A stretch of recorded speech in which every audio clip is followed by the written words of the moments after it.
Hello friends, welcome to கேகுரு academy. இந்த லைவ்ல நம்ம பார்க்க போறது என்ன அப்படின்னா மேக்ஸ் கிளாஸ் தான் பார்க்க போறோம். ஓகேவா? ஸோ இப்போ நம்ம பார்க்க போறது 20வது மேக்ஸ் கிளாஸ். ஓகேவா? ஸோ இதுக்கு முன்னாடி டோட்டலா நம்ம 19 கிளாஸஸ் கம்ப்ளீட் பண்ணியிருக்கோம். ஸோ அந்த கிளாஸஸ் எல்லாம் நீங்க பார்க்கல அப்படின்னா அந்த வீடியோஸ் எல்லாத்தையும் சேர்த்து ஒரு பிளேலிஸ்ட் கிரியேட் பண்ணி அந்த பிளேலிஸ்ட்கான லிங்க் நான் டிஸ்கிரிப்ஷன்ல ப்ரொவைட் பண்ணியிருக்கேன். ஸோ நீங்க கிளிக் பண்ணி அந்த கிளாஸஸை கோ த்ரூ பண்ணிக்கோங்க. ஓகே, ஜஸ்ட் அந்த கிளாஸ்ல இருக்கக்கூடிய எல்லா சம்ஸும் உங்களுக்கு தெரியுதான்னு பார்த்துக்கோங்க. ஏன்னா நம்ம பார்க்குற எல்லாமே பார்த்தீங்க அப்படின்னா ப்ரீவியஸ் இயர் கொஸ்டின். ஸோ ரொம்ப ரொம்ப முக்கியமானது. ஸோ அதுக்கு தகுந்த மாதிரி நீங்கள் அந்த சம்ஸ் வந்து இம்பார்ட்டன்ஸ் கொடுத்து பார்த்துக்கோங்க. ஓகே, ஸோ 19 கிளாஸ்ல நம்ம டோட்டலாக 475 சம் கவர் பண்ணியிருக்கோம். சரியா? ஸோ அதை தொடர்ந்து இப்போ இந்த 20வது கிளாஸ்லையும் நம்ம 25 சம் பார்க்க போகிறோம். இந்த கிளாஸோட முடிவில் நம்ம டோட்டலாக 500 சம்மை வந்து கம்ப்ளீட் பண்ணிடுவோம். ஓகேவா? ஸோ வந்து நம்ம பார்க்குற எல்லா சம்முமே ரொம்ப ரொம்ப முக்கியமானது. அதை ஞாபகத்தில் வச்சுக்கோங்க. அண்ட் ப்ரீவியஸ் இயர் கொஸ்டினுங்கிறதையும் ஞாபகத்தில் வச்சுக்கோங்க. சரியா? அண்ட் இன்னொரு இம்பார்ட்டன்டான விஷயம் என்ன அப்படின்னா நம்மளுடைய டெலிகிராம் சேனல், அதோட லிங்க் வந்து நான் டிஸ்கிரிப்ஷன்ல கொடுத்துருக்கேன். கிளிக் பண்ணி ஜாயின் பண்ணிக்கோங்க. ஸோ அந்த டெலிகிராம் சேனல்ல நம்ம என்ன பண்ணுவோம் அப்படின்னா ஒவ்வொரு கிளாஸ் முடிஞ்சதுக்கு அப்புறமும் அந்த கிளாஸ்ல நம்ம கொடுக்கக்கூடிய அந்த 25 கொஸ்டினுக்கான பிடிஎஃப் இருக்கு இல்லையா? ஸோ அதை வந்து நான் உங்களுக்கு கிளாஸ் முடிஞ்சதுக்கு அப்புறமா அந்த டெலிகிராம் சேனல்ல போஸ்ட் பண்ணி விடுவேன். ஸோ நீங்க அதை உங்களுடைய ரிவிஷனுக்கு யூஸ் பண்ணிக்கலாம். ஓகே, ஸோ வந்து அதில் ஜாயின் பண்ணணும்னா நான் வந்து லிங்க் வந்து டிஸ்கிரிப்ஷன்ல கொடுத்துருக்கேன். சரியா? யூஸ் பண்ணிக்கோங்க. சரி, இப்போ நம்ம கிளாஸை கண்டினியூ பண்ணலாம். நான் சொன்ன மாதிரி இந்த 20வது மேக்ஸ் கிளாஸ்லையும் நம்ம வந்து 25 சம் பார்க்க போகிறோம்.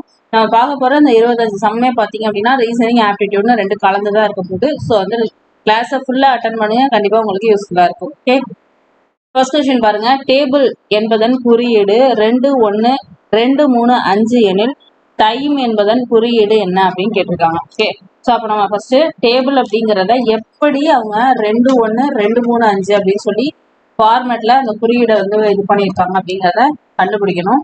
ஸோ அந்த சீக்வன்ஸை நீங்க கண்டுபிடிச்சாதான் என்ன பண்ணலாம், இந்த டைமுங்கிறத எப்படி கோட் பண்ணியிருக்காங்கன்றத கண்டுபிடிக்கணும். சரியா? ஃபர்ஸ்ட் நம்ம டேபிளுக்கு எப்படி இருக்குன்னு பார்க்கலாம். DA BLE. ஓகேவா?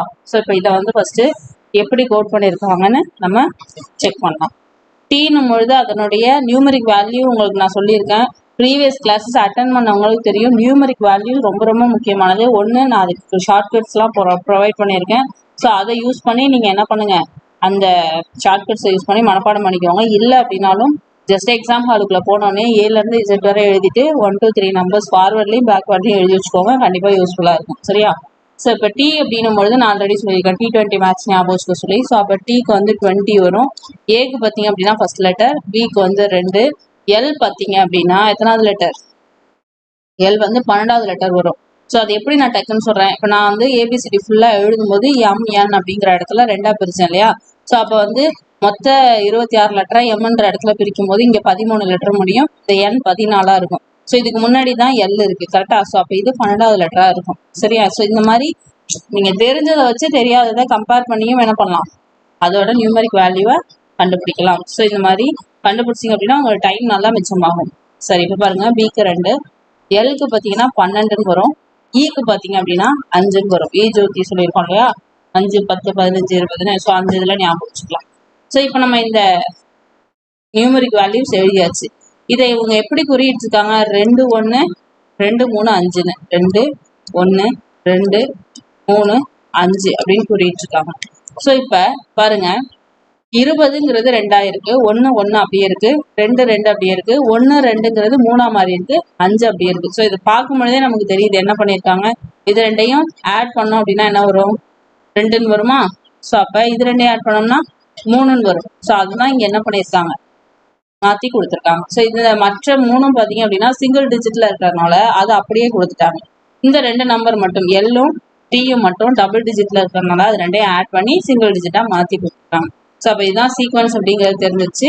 இப்போ நம்ம இதை யூஸ் பண்ணி என்ன பண்ண போறோம், டைம் அப்படிங்கிற அந்த வேர்டுக்கு என்ன பண்ண போறோம், அவங்க கொடுத்துருக்கிற பேட்டர்ன்ல என்ன ஆன்சர் வரும்னு கண்டுபிடிக்க போறோம். ஓகேவா? டி ஆல்ரெடி நான் சொன்னதுதான் T20. இது வந்து ஐ. ஸோ ஐன்னும் பொழுது 9வது லெட்டர் வரும். எம் பார்த்தீங்கன்னா இப்போதான் சொன்னேன் 13வது லெட்டர். இ வந்து 5வது லெட்டர். ஓகேவா? ஸோ அப்போ நம்ம என்ன பண்ணணும், இதை வந்து ஆட் பண்ணணும். 2யும் 0வையும் ஆட் பண்ணீங்கன்னா 2 வரும். இந்த 9 அப்படியே போட்டுக்கலாம். 13ன்னு இருக்கு. ஸோ 1யும் 3யும் ஆட் பண்ணீங்கன்னா 4ன்னு வரும். ஓகேவா? அடுத்தது 5. அப்போ 2 9 4 5ன்னு இருக்கக்கூடிய ஆன்சர் எது? 2 9 4 5 ஆப்ஷன் சி. ஓகேவா? 2 9 4 5. ஸோ இதுலேயே பாருங்க பி வந்து 2 4 5 9ன்னு கொடுத்துருக்காங்க. ஸோ அந்த நம்பரை கொஞ்சம் மாற்றி மாற்றி கொடுத்துருக்காங்க. ஸோ நீங்கள் ஆப்ஷன் சூஸ் பண்ணும் போது கூட அந்த ஆன்சரை தான் சூஸ் பண்ணுறீங்களான்னு கன்ஃபார்ம் பண்ணிக்கோங்க. சரியா? அடுத்தது செகண்ட் சம் பார்க்கலாம். ஸோ இப்போ இந்த மாதிரியான பேட்டர்ன்லையும் கோடிங் டிகோடிங் கேட்குறாங்கன்றதை நீங்கள் ஜஸ்ட் தெரிஞ்சுட்டா போதும். அடுத்தது செகண்ட் சம். ஒரு பள்ளியில் 560 மாணவர்கள் உள்ளனர். அதில் 320 பேர் சிறுவர்கள் எனில் அந்த பள்ளியில் உள்ள சிறுமிகளினுடைய சதவிகிதம் என்ன அப்படின்னு கேட்குறாங்க. ஓகேவா? ஸோ இப்போ ஒரு ஸ்கூல்ல டோட்டலா ஸ்ட்ரென்த் பார்த்தீங்க அப்படின்னா 560 ஸ்டூடெண்ட்ஸ் இருக்காங்க. அதுல 320 பேர் பாய்ஸ் அப்படின்னா கேர்ள்ஸோட பர்சன்டேஜ் என்னன்னு கேட்குறாங்க. அதுக்கு ஃபர்ஸ்ட் நமக்கு கேர்ள்ஸ் எத்தனை பேர்னு தெரியணும். அப்பதான் அதை வச்சுட்டு நம்ம என்ன பண்ண முடியும், கேர்ள்ஸோட பர்சன்டேஜை கண்டுபிடிக்க முடியும். சரியா? இப்போ நமக்கு டோட்டல் வேல்யூ தெரிகிறதுனால நம்ம ஃபர்ஸ்ட் பாருங்க. டோட்டல் பார்த்தீங்க அப்படின்னா 560. இதுல பாய்ஸ் எத்தனை பேர்? 320 பேர். ஸோ இப்போ இதுல இருந்து இதை மைனஸ் பண்ணோம் அப்படின்னா நமக்கு கேர்ள்ஸோட வேல்யூ தெரிஞ்சிடும் இல்லையா? ஸோ அப்போ ஃபர்ஸ்ட் மைனஸ் பண்ணிக்கிறேன். 6ல் 2 பேர்ஸ்னா 4, 5ல் 3 பேர்ஸ்னா 2. ஸோ அப்போ 240 அப்படின்னு கிடைச்சிருக்கு. ஸோ அப்போ இந்த 240 அப்படிங்கிறது என்னது? அந்த ஸ்கூல்ல இருக்கக்கூடிய கேர்ள்ஸோட கவுண்ட். ஸோ இப்போ நமக்கு வந்து கவுண்ட் கேட்கல, சிறுமிகளினுடைய சதவிகிதம் கேட்குறாங்க. ஸோ அப்போ இந்த 240ங்கிறது 560ல எத்தனை சதவிகிதம்னு கண்டுபிடிக்கணும். ஓகேவா? நீங்க பட்ல 320ன்னு போட்டுறக்கூடாது. ஸோ இதுதான் எப்பொழுதுமே கவனிக்க வேண்டிய ஒரு விஷயம். சரியா? 240 டிவைடட் பை 560 இன்ட்டு சதவிகிதம் கண்டுபிடிக்கிறதுனால 100ன்னு போட்டு. ஓகேவா? சரி, இப்போ 0க்கு 0 கேன்சல் ஆகிடும். 1 2 2 2 4 2 2 4 2 16. திரும்ப நம்ம கேன்சல் பண்ணலாம். 6 2 12 1 2 2 4 2 8 3 2 6 7 2 14. ஸோ அப்போ நமக்கு கடைசியாக பார்த்தீங்கன்னா இங்கே ஒரு 3 இருக்கு, இது ஒரு 100 இருக்கு, இங்கே ஒரு 7 இருக்கு. அப்போ 300 டிவைடட் பை 7ன்னு கிடைக்குது. கரெக்டா? ஸோ இப்போ நம்ம என்ன பண்ணணும் அப்படின்னா இந்த 300 டிவைடட் பை 7ங்கிறத வகுக்கணும். நமக்கு வந்து பாயிண்ட்ல ஆன்சர் வந்திருக்கு. ஸோ நம்ம வந்து ப்ராப்பரா வகுத்து என்ன ஆன்சர் வருதுன்னு கண்டுபிடிக்கலாம். ஓகேவா? ஒரே 7 4 7 28 வரும். ஸோ மீதி 2 இருக்கும். ஓகேவா? அப்ப 2 7 14 வரும். ஓகேவா? ஏன்னா 3 7 21 ஆயிடும். ஸோ 2 7 14. மீதி பார்த்தீங்க அப்படின்னா 6 இருக்குமா? ஸோ அப்ப இங்க என்ன வரும்? இப்படி வச்சு 0 சேர்த்துப்பீங்க. 8 போடலாமா? 8 7 56, மீதி 4 இருக்கும். 6 6 36. ஸோ அது அப்படியே கண்டினியூ ஆகும். அப்படியே ஆப்ஷனை பாருங்க. நமக்கு எல்லாமே 2 2 டிஜிட்டா இருக்கிறதுனால நம்ம அப்படியே நிப்பாட்டிக்கிறோம். ஆப்ஷன் நமக்கு ஆன்சர் கிடைச்சிருச்சு. ஆக்சுவலா 42.86ன்னு கிடைச்சிருக்கு. அப்படியே பாருங்க, ஆப்ஷன் டி தான் ஆன்சர். ஓகே, கிளியரா? 42.86. இது இன்னுமே கண்டினியூ பண்ணலாம். பட் நமக்கு 2 டிஜிட்டோட நிப்பாட்டிட்டாங்க இந்த பாயிண்ட்டுக்கு அப்புறம். அதனால நம்மளும் இந்த இடத்துல ஸ்டாப் பண்ணிக்கிறோம். ஓகே, அடுத்தது போலாமா? தேர்ட் சம் போலாம். 8 1/2 மீட்டர் என்பது 11 1/3 மீட்டரில் எத்தனை சதவிகிதம் அப்படின்னு கேக்குறாங்க. ஓகே, 8 1/2 அப்படிங்கிறது 11 1/3ல எத்தனை சதவீதம்னு கேக்குறாங்க. ஸோ இதை ஃபர்ஸ்ட் நம்ம என்ன பண்றோம்? 8 1/2, அடுத்தது 11 1/3. இதை நம்ம நார்மல் பின்னமா மாத்திக்கிறோம். ஏன்னா இவங்க வந்து இப்ப கலப்பு பின்னத்துல கொடுத்துருக்காங்க. ஸோ இதை வந்து நம்ம நார்மல் ஃப்ராக்ஷனா மாத்துறோம். 8 2 16, 16 1 17. அப்போ 17/2ன்னு வருது. இங்க பாத்தீங்கன்னா 33 + 1 34. ஸோ அப்போ 34/3ன்னு வரும். ஓகே, ஸோ அப்ப இதை நம்ம என்ன பண்ண போறோம்? இப்ப பாருங்க, என்ன கொஸ்டின் கேட்டிருக்காங்க. 8 1/2 மீட்டர் என்பது 11 1/3 மீட்டரில் எத்தனை சதவீதம்? அப்ப எதுல நம்ம சதவீதம் கண்டுபிடிக்க வரோமோ அது கீழே தான் வரணும். கரெக்டா? ஸோ அப்ப 17/2ங்கிறத ஃபர்ஸ்ட் போட்டுப்போம். டிவைடட் பை 34/3ன்னு கொடுக்கும். ஓகேவா? ஸோ இப்போ இதை நான் ஃபர்ஸ்ட் இந்த வகுத்தல்ல இருந்து எடுத்து இதை நான் தலைகீழா மாத்திக்கிறேன். பாருங்க, 17/2 இன்டூ இது தலைகீழா வந்துச்சு அப்படின்னா 3/34ன்னு வருமா? ஸோ இப்போ இதை கேன்சல் பண்ண முடியுமா? ஒரு 17 17, 2 17 34. ஓகே, ஸோ அப்போ மீதி என்ன கிடைச்சிருக்குன்னு பாருங்க, 3 4. ஸோ அப்போ நமக்கு ஆன்சர் என்ன வந்திருக்கு? ஏதாவது கேன்சல் பண்ண முடியுமா? அவ்வளோதான் இல்லையா? அப்போ 3/4ன்னு வந்திருக்கு. ஓகே, ஸோ இப்போ நமக்கு ஏன்னா நம்ம இப்போ ஒரு மிஸ்டேக் பண்ணியிருக்கோம். என்ன அப்படின்னா 8 1/2 11 1/3 எத்தனை சதவிகிதம் தான் கேட்டிருக்காங்க.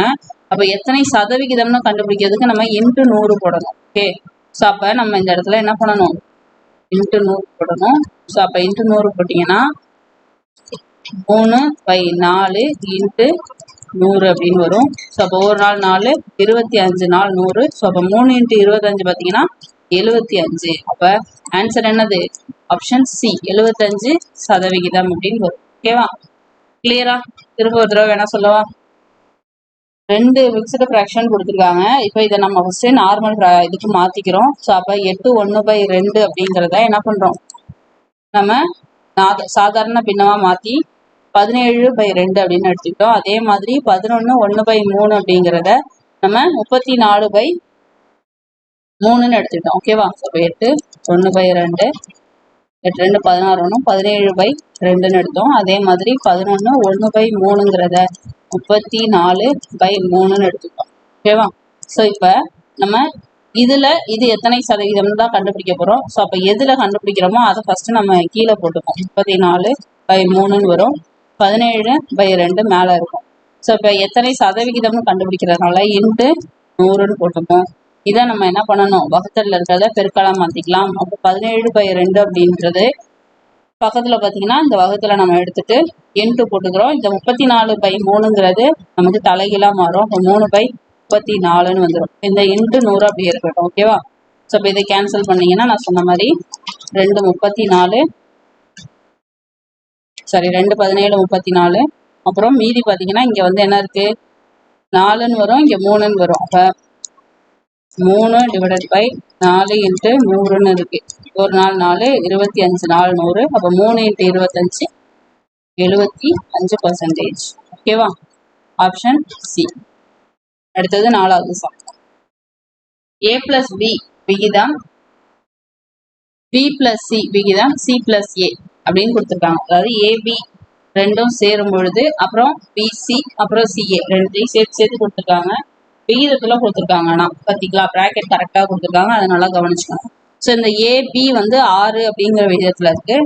BC பார்த்தீங்க அப்படின்னா ஆட் பண்ணி 7ங்கிற விகிதத்தில் இருக்குது. CA 8ங்கிற விகிதத்தில் இருக்குது. ஸோ அப்போ A+B விகிதம் B+C விகிதம் C+A இது வந்து 6:7:8 அப்படிங்கிற விகிதத்தில் இருக்குது. ஓகேவா, ஸோ இப்போ இதில் A+B+C அப்படிங்கிறது 14 அப்படின்னு கொடுத்துருக்காங்க. இதில் சியோட வேல்யூ என்னன்னு நம்ம கண்டுபிடிக்கணும். ஓகேவா, ஸோ அப்போ 2 இன்ஃபர்மேஷன் கொடுத்துட்டு நமக்கு என்ன பண்ணுறாங்க, சியோட வேல்யூ கண்டுபிடிக்க சொல்கிறாங்க. ஸோ ஃபஸ்ட்டு எப்படி கண்டுபிடிக்கலாம், இதில் நமக்கு A+B+C அப்படின்னு நம்ம நார்மலாக அந்த நாட்கள் சம்ஸ் போடுவோம் இல்லையா. ஸோ அதில் இந்த மாதிரி A+B B+C C+Aலாம் வந்துச்சுன்னா நம்ம என்ன பண்ணுவோம், டக்குன்னு 2 of A+B+C அப்படின்னு போடுவோம். ஞாபகம் இருக்கா? நிறைய தடவை நான் போட்டு காமிச்சிருக்கேன். எனக்கு தெரிஞ்ச எல்லா கிளாஸ்லையுமே நான் போட்டு காமிச்சிருக்கேன்னு நினைக்கிறேன்.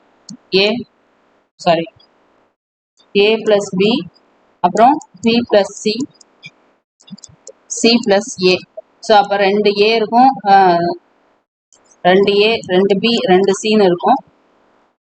ஸோ அப்போ 2A 2B 2Cன்னு வரும். அதில் 2 வெளில எடுத்துட்டோம்னா 2 of A+B+C அப்படின்னு வரும்னு சொல்லி நான் ப்ரீவியஸ் கிளாஸஸில் சொல்லியிருக்கேன். இது எங்கன்னா நாட்களில் சொல்லியிருக்கேன். ஓகேவா, ஸோ அப்போ அதை பேஸ் பண்ணி நம்ம என்ன பண்ணுறோம் அப்படின்னா, இங்கே வந்து இந்த இப்போ நான் எழுதுறேன் பாருங்க, அந்த மெத்தடை நம்ம இங்கே யூஸ் பண்ணுறோம். A+B அப்படிங்கிறத என்னன்னு கொடுத்துருக்காங்க, 6 விகிதத்தில் கொடுத்துருக்காங்க. அப்போ நம்ம 6xன்னு எடுத்துக்கலாம்.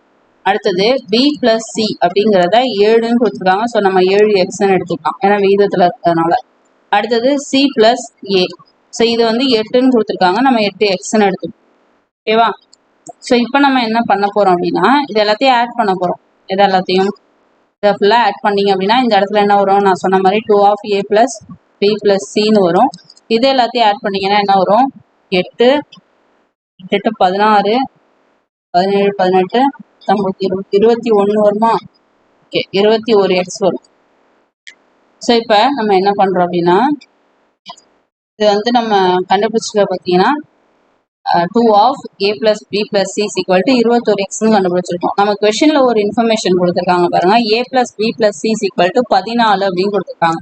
இந்த இடத்துல நமக்கு A+B+C இருக்கு இல்லையா. ஸோ நம்ம அந்த 14 இந்த இடத்துல சப்ஸ்டியூட் பண்ணலாம். இப்போ 2 of இந்த இடத்துல 14ன்னு வரும்.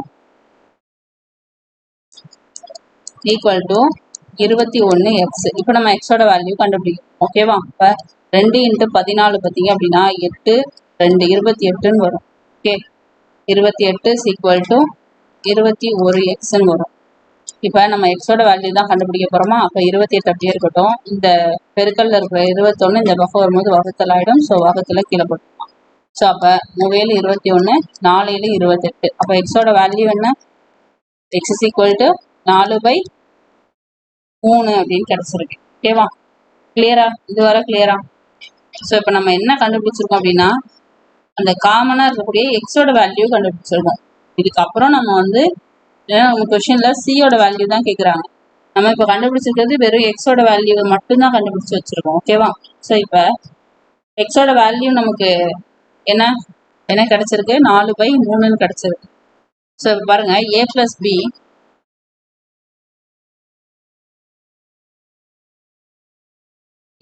b நமக்கு என்னது? ரைஸ் பண்ணிக்கிறேன். எக்ஸோட வேல்யூ மட்டும் ஞாபகம் வச்சுக்கோங்க. 4/3ன்னு வந்திருக்கு. ஓகேவா? a + b பார்த்தீங்க அப்படின்னா 6x. சரியா? ஸோ இப்போ ஏன் நான் a + b எடுத்துட்டேன் அப்படின்னா இப்போ நமக்கு இந்த a + b + c equal to 14. ஓகேவா? ஸோ இப்போ இதில் நம்ம a b-யோட வேல்யூ சப்ஸ்டியூட் பண்ணோம்னா நமக்கு c-யோட வேல்யூ கிடைச்சிரும். நமக்கு c தான் கண்டுபிடிக்க சொல்லியிருக்காங்க. அதனால நான் ஃபர்ஸ்ட் என்ன பண்ணுறேன்? a + b-யோட வேல்யூ கண்டுபிடிக்கிறேன். ஓகேவா? ஸோ அப்போ a + b equal to 6x.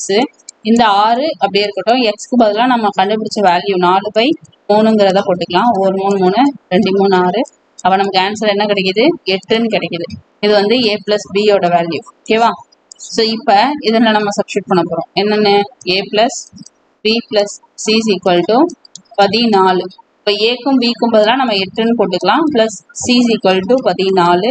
c equal to 14 - 8. Okay, so அப்போ 14ல் என்னது? 8 போயிருச்சு அப்படின்னா மீதி என்ன வரும்? 6 வரும். அப்போ சியோட வேல்யூ என்ன? 6. கிளியரா? ஸோ இப்போ இதை நான் இப்போ எக்ஸோட வேல்யூ கண்டுபிடிச்சிட்டேன் இல்லையா? ஸோ எக்ஸோட வேல்யூ கண்டுபிடிச்சி உங்களுக்கு நான் சியோட வேல்யூ கண்டுபிடிச்சி சொல்லியிருக்கேன். இதே இந்த சம்ம அப்படியே கண்டினியூ பண்ணி பி அப்புறம் ஏ இது ரெண்டுத்துக்கான வேல்யூவை நீங்கள் கண்டுபிடிங்க. கண்டுபிடிச்சிட்டு என்ன ஆன்சர் வருது அப்படிங்கிறத கமெண்ட்ஸில் போடுங்க. ஓகேவா? ஒன்றும் இல்லை, ஃபஸ்ட்டு நான் இப்போ a + b கண்டுபிடிச்சி சியோட வேல்யூ கண்டுபிடிச்சிருக்கேன். இதை அப்படியே நீங்கள் என்ன பண்ணலாம்? a + c கண்டுபிடிச்சிங்க அப்படின்னா உங்களுக்கு b-யோட வேல்யூ கிடச்சிரும். அதே மாதிரி b + c கண்டுபிடிச்சிங்கன்னா a-யோட வேல்யூ கிடச்சிரும். ஸோ இது மாதிரி நீங்கள் கண்டுபிடிச்சிட்டு பிக்கும் ஏக்கும் என்ன ஆன்சர் வருதுன்னு சொல்லி a ஈக்குவல் டு என்ன, b ஈக்குவல் டு என்னங்கிறத கமெண்ட்ஸில் போட்டு விடுங்க. நான் நீங்கள் கரெக்டாக போடுறீங்களான்னு செக் பண்ணிக்கிறேன். ஓகேவா? சரி, அடுத்த சம் பார்க்கலாம். 5வது சம். 21 விகிதம் x. ஓகேவா? ஈக்குவல் டு y விகிதம் 25 ஈக்குவல் டு 9 விகிதம் 15. ஓகேவா? ஸோ அப்போ 3 விகிதம் கொடுத்துருக்காங்க. ஆக்சுவலாக நம்ம ப்ரீவியஸ் கிளாஸ்லேயும் இது மாதிரி ஒரு சம் பார்த்துருந்தோம். 21:x equal to y:25 equal to 9:15. So இதில் xy-யோட வேல்யூ நம்மளா கண்டுபிடிக்க சொல்லியிருக்காங்க. ஸோ சேம் பேட்டர்னில் நம்ம ப்ரீவியஸ் கிளாஸில் இதே மாதிரி ஒரு சம் பார்த்துருக்கோம். ஸோ இதுக்கு என்ன ஆன்சர் வரும் அப்படிங்கிறத நீங்கள் ட்ரை பண்ணலாம் கண்டிப்பாக வீடியோ பார்க்காமலே. ஸோ தெரியும் அப்படின்னா நீங்களே பாஸ் பண்ணி வச்சுட்டு என்ன பண்ணுங்கள், அந்த சம்மை ட்ரை பண்ணுங்கள். கடைசியாக ஆன்சர் கரெக்டாக இருக்கான்னு செக் பண்ணிக்கோங்க. இல்லை எனக்கு இந்த சம் தெரியாது அப்படின்னா அது நான் சொல்கிறேன், தெரிஞ்சுக்கோங்க. ஓகேவா? ஸோ இப்போ 25:x இருக்கு, இதில் ஒய் இருக்குது. ஸோ அப்போ இந்த இடத்துல எக்ஸ் இருக்குது, இந்த இடத்துல ஒய் இருக்குது. இங்கே வந்து எந்த ஒரு வேரியபிளும் இல்லை, முழு நம்பராக இருக்குது. இதை நான் ஃபஸ்ட்டு என்ன பண்ணிக்கிறேன் அப்படின்னா நிமிஷம். ஸோ அப்போ 21:x இருக்கா? ஸோ இதை டிவைடட் பை எக்ஸ்ன்னு போட்டுக்கலாம். Equal to y/25 equal to 9/15. அதாவது அவங்க விகிதத்தில் கொடுத்துருக்கிறத நான் இப்போ பின்னத்தில் மாற்றி எழுதியிருக்கேன். ஓகேவா? ஸோ இப்போ ஃபஸ்ட்டு என்ன பண்ணணும்?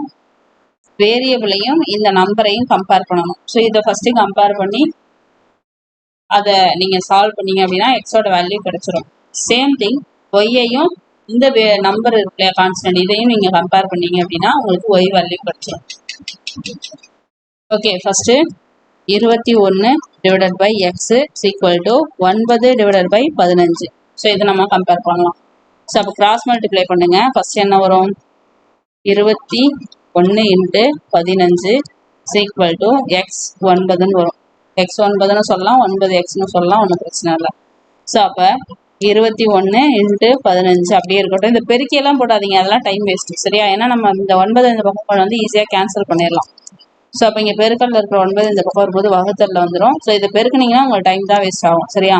ஸோ 3 9 7 3 21 4 3 3 5 3 15. ஸோ அப்போ 7 5 35. அப்போ எக்ஸோட வேல்யூ என்ன 35. ஓகே. ஸோ அப்படியே ஆப்ஷனில் பாருங்க XYயின் மதிப்புன்னு கேட்டிருக்காங்க. இதுவே YXன்னு கேட்டாங்க அப்படின்னா இந்த இடத்துல 35ன்னு வரும். இங்கே உள்ளதை நம்ம கண்டுபிடிக்கணும். ஸோ அப்போ இந்த இடத்துல 35ன்னு இல்லை. ஸோ அப்போ எந்த ஆன்சரும் வராது. ஆனால் நம்ம கொஷின் வந்து YXன்னு கேட்கல, என்ன கேட்டிருக்காங்க XYயோட மதிப்பு தான் கேட்டிருக்காங்க. ஸோ அப்போ ஃபர்ஸ்ட் என்ன வரணும் 35ன்ற ஆப்ஷன் ஏதாவது இருக்கான்னு பார்க்கும்போது நமக்கு 2 ஆப்ஷன் இருக்கு. ஸோ இப்போ நம்ம என்ன பண்ண போறோம் அப்படின்னா ஒய்யோட வேல்யூ கண்டுபிடிக்க போறோம்.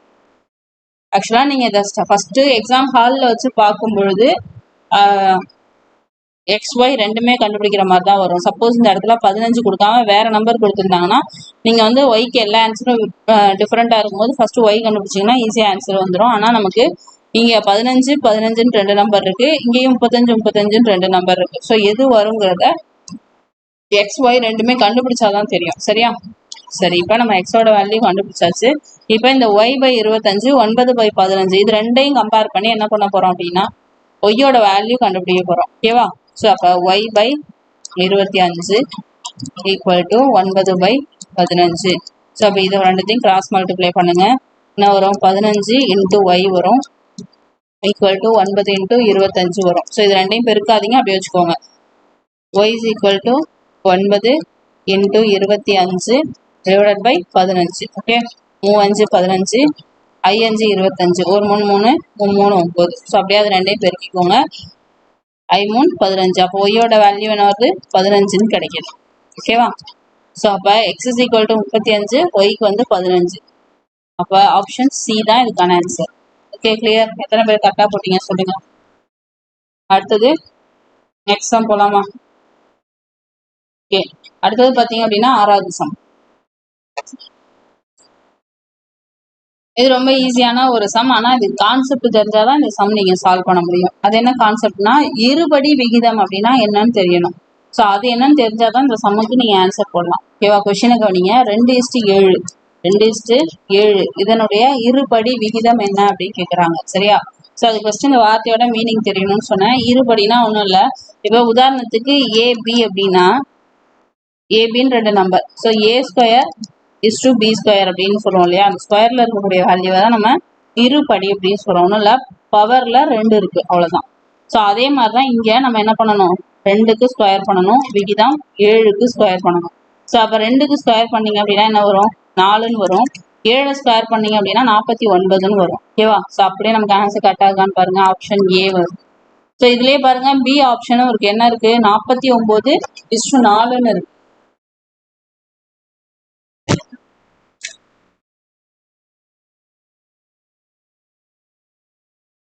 ஸோ அப்போ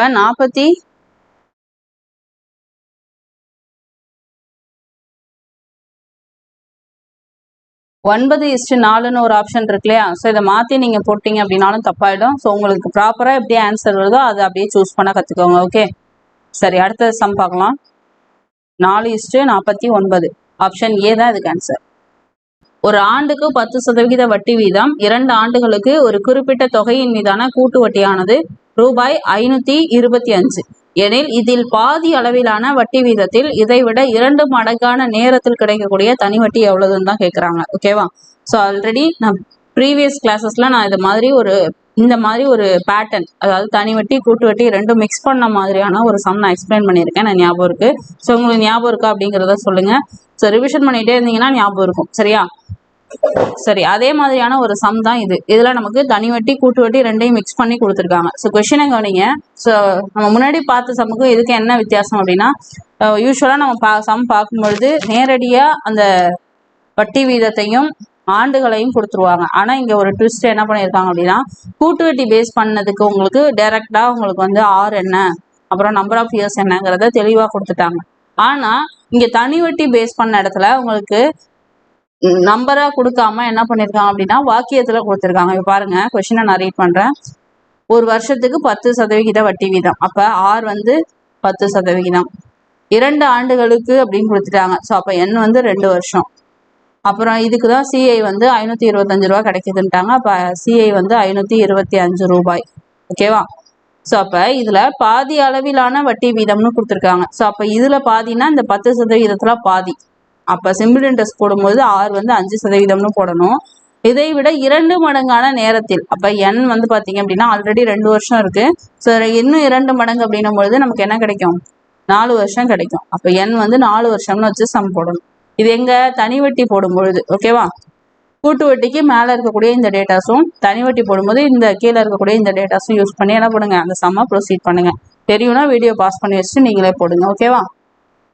சரி, இப்போ நான் முன்னாடி சொன்ன மாதிரி இந்த கூட்டு வட்டி தனி வட்டி அப்படின்னும் போது கூட்டு வட்டி பேஸ் பண்ணி சில பாயிண்ட்ஸ் நான் சொல்றேன், ரீகால் பண்ண முடியுதான்னு பாருங்க.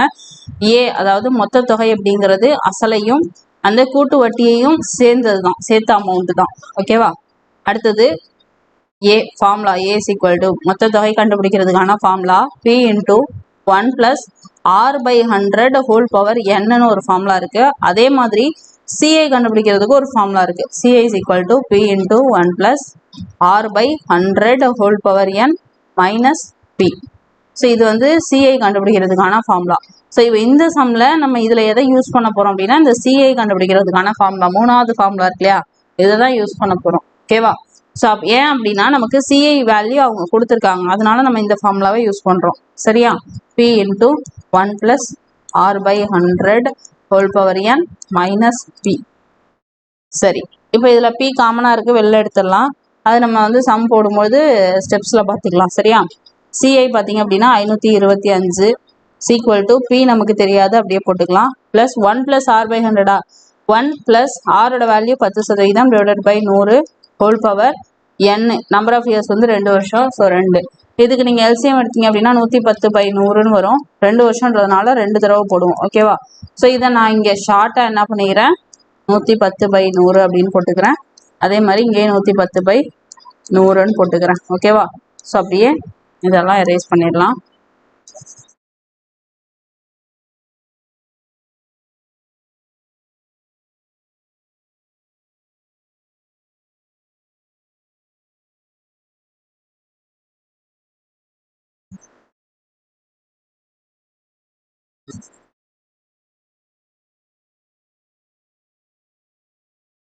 ஓகேவா? சரி, இப்போ அடுத்த ஸ்டெப் என்ன பண்ணலாம் அப்படின்னா, okay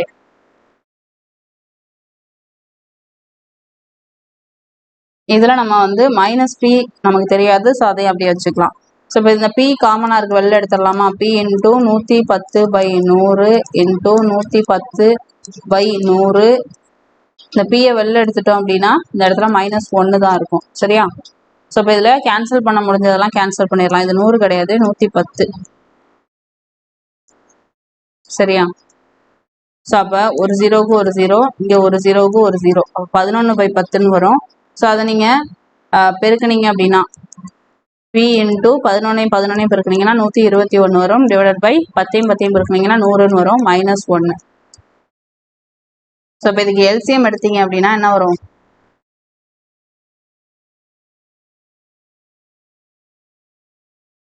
B into 121 divided by 100 minus 100/100ன்னு வருமா? ஸோ அதை மைனஸ் பண்ணிங்கன்னா உங்களுக்கு பி இன்டூ 21 டிவைடட் பை 100ன்னு வரும். ஓகேவா? இங்கே 525 அப்படியே இருக்கும். ஸோ இதில் இருந்து நம்ம சம்ம இப்போ ப்ரொசீட் பண்ண போகிறோம். இதை மட்டும் ஞாபகம் வச்சுக்கோங்க. சரியா?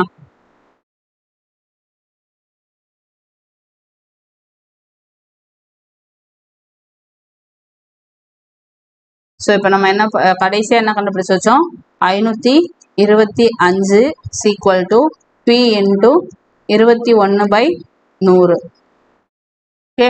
ஸோ இப்போ இதில் பியை மட்டும் வச்சுட்டு இதை இந்த பக்கம் கொண்டு வந்துடலாம், தலைகீழாக மாறிடும். இப்போ பி சீக்வல் டு 525 இன்டூ 100/21 அப்படின்னு வரும்.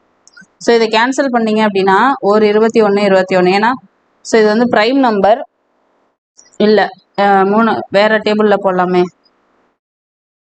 ப்ரைம் நம்பர் கிடையாது, வேற டேபிளில் போடலாம். 3ல் போடலாமா?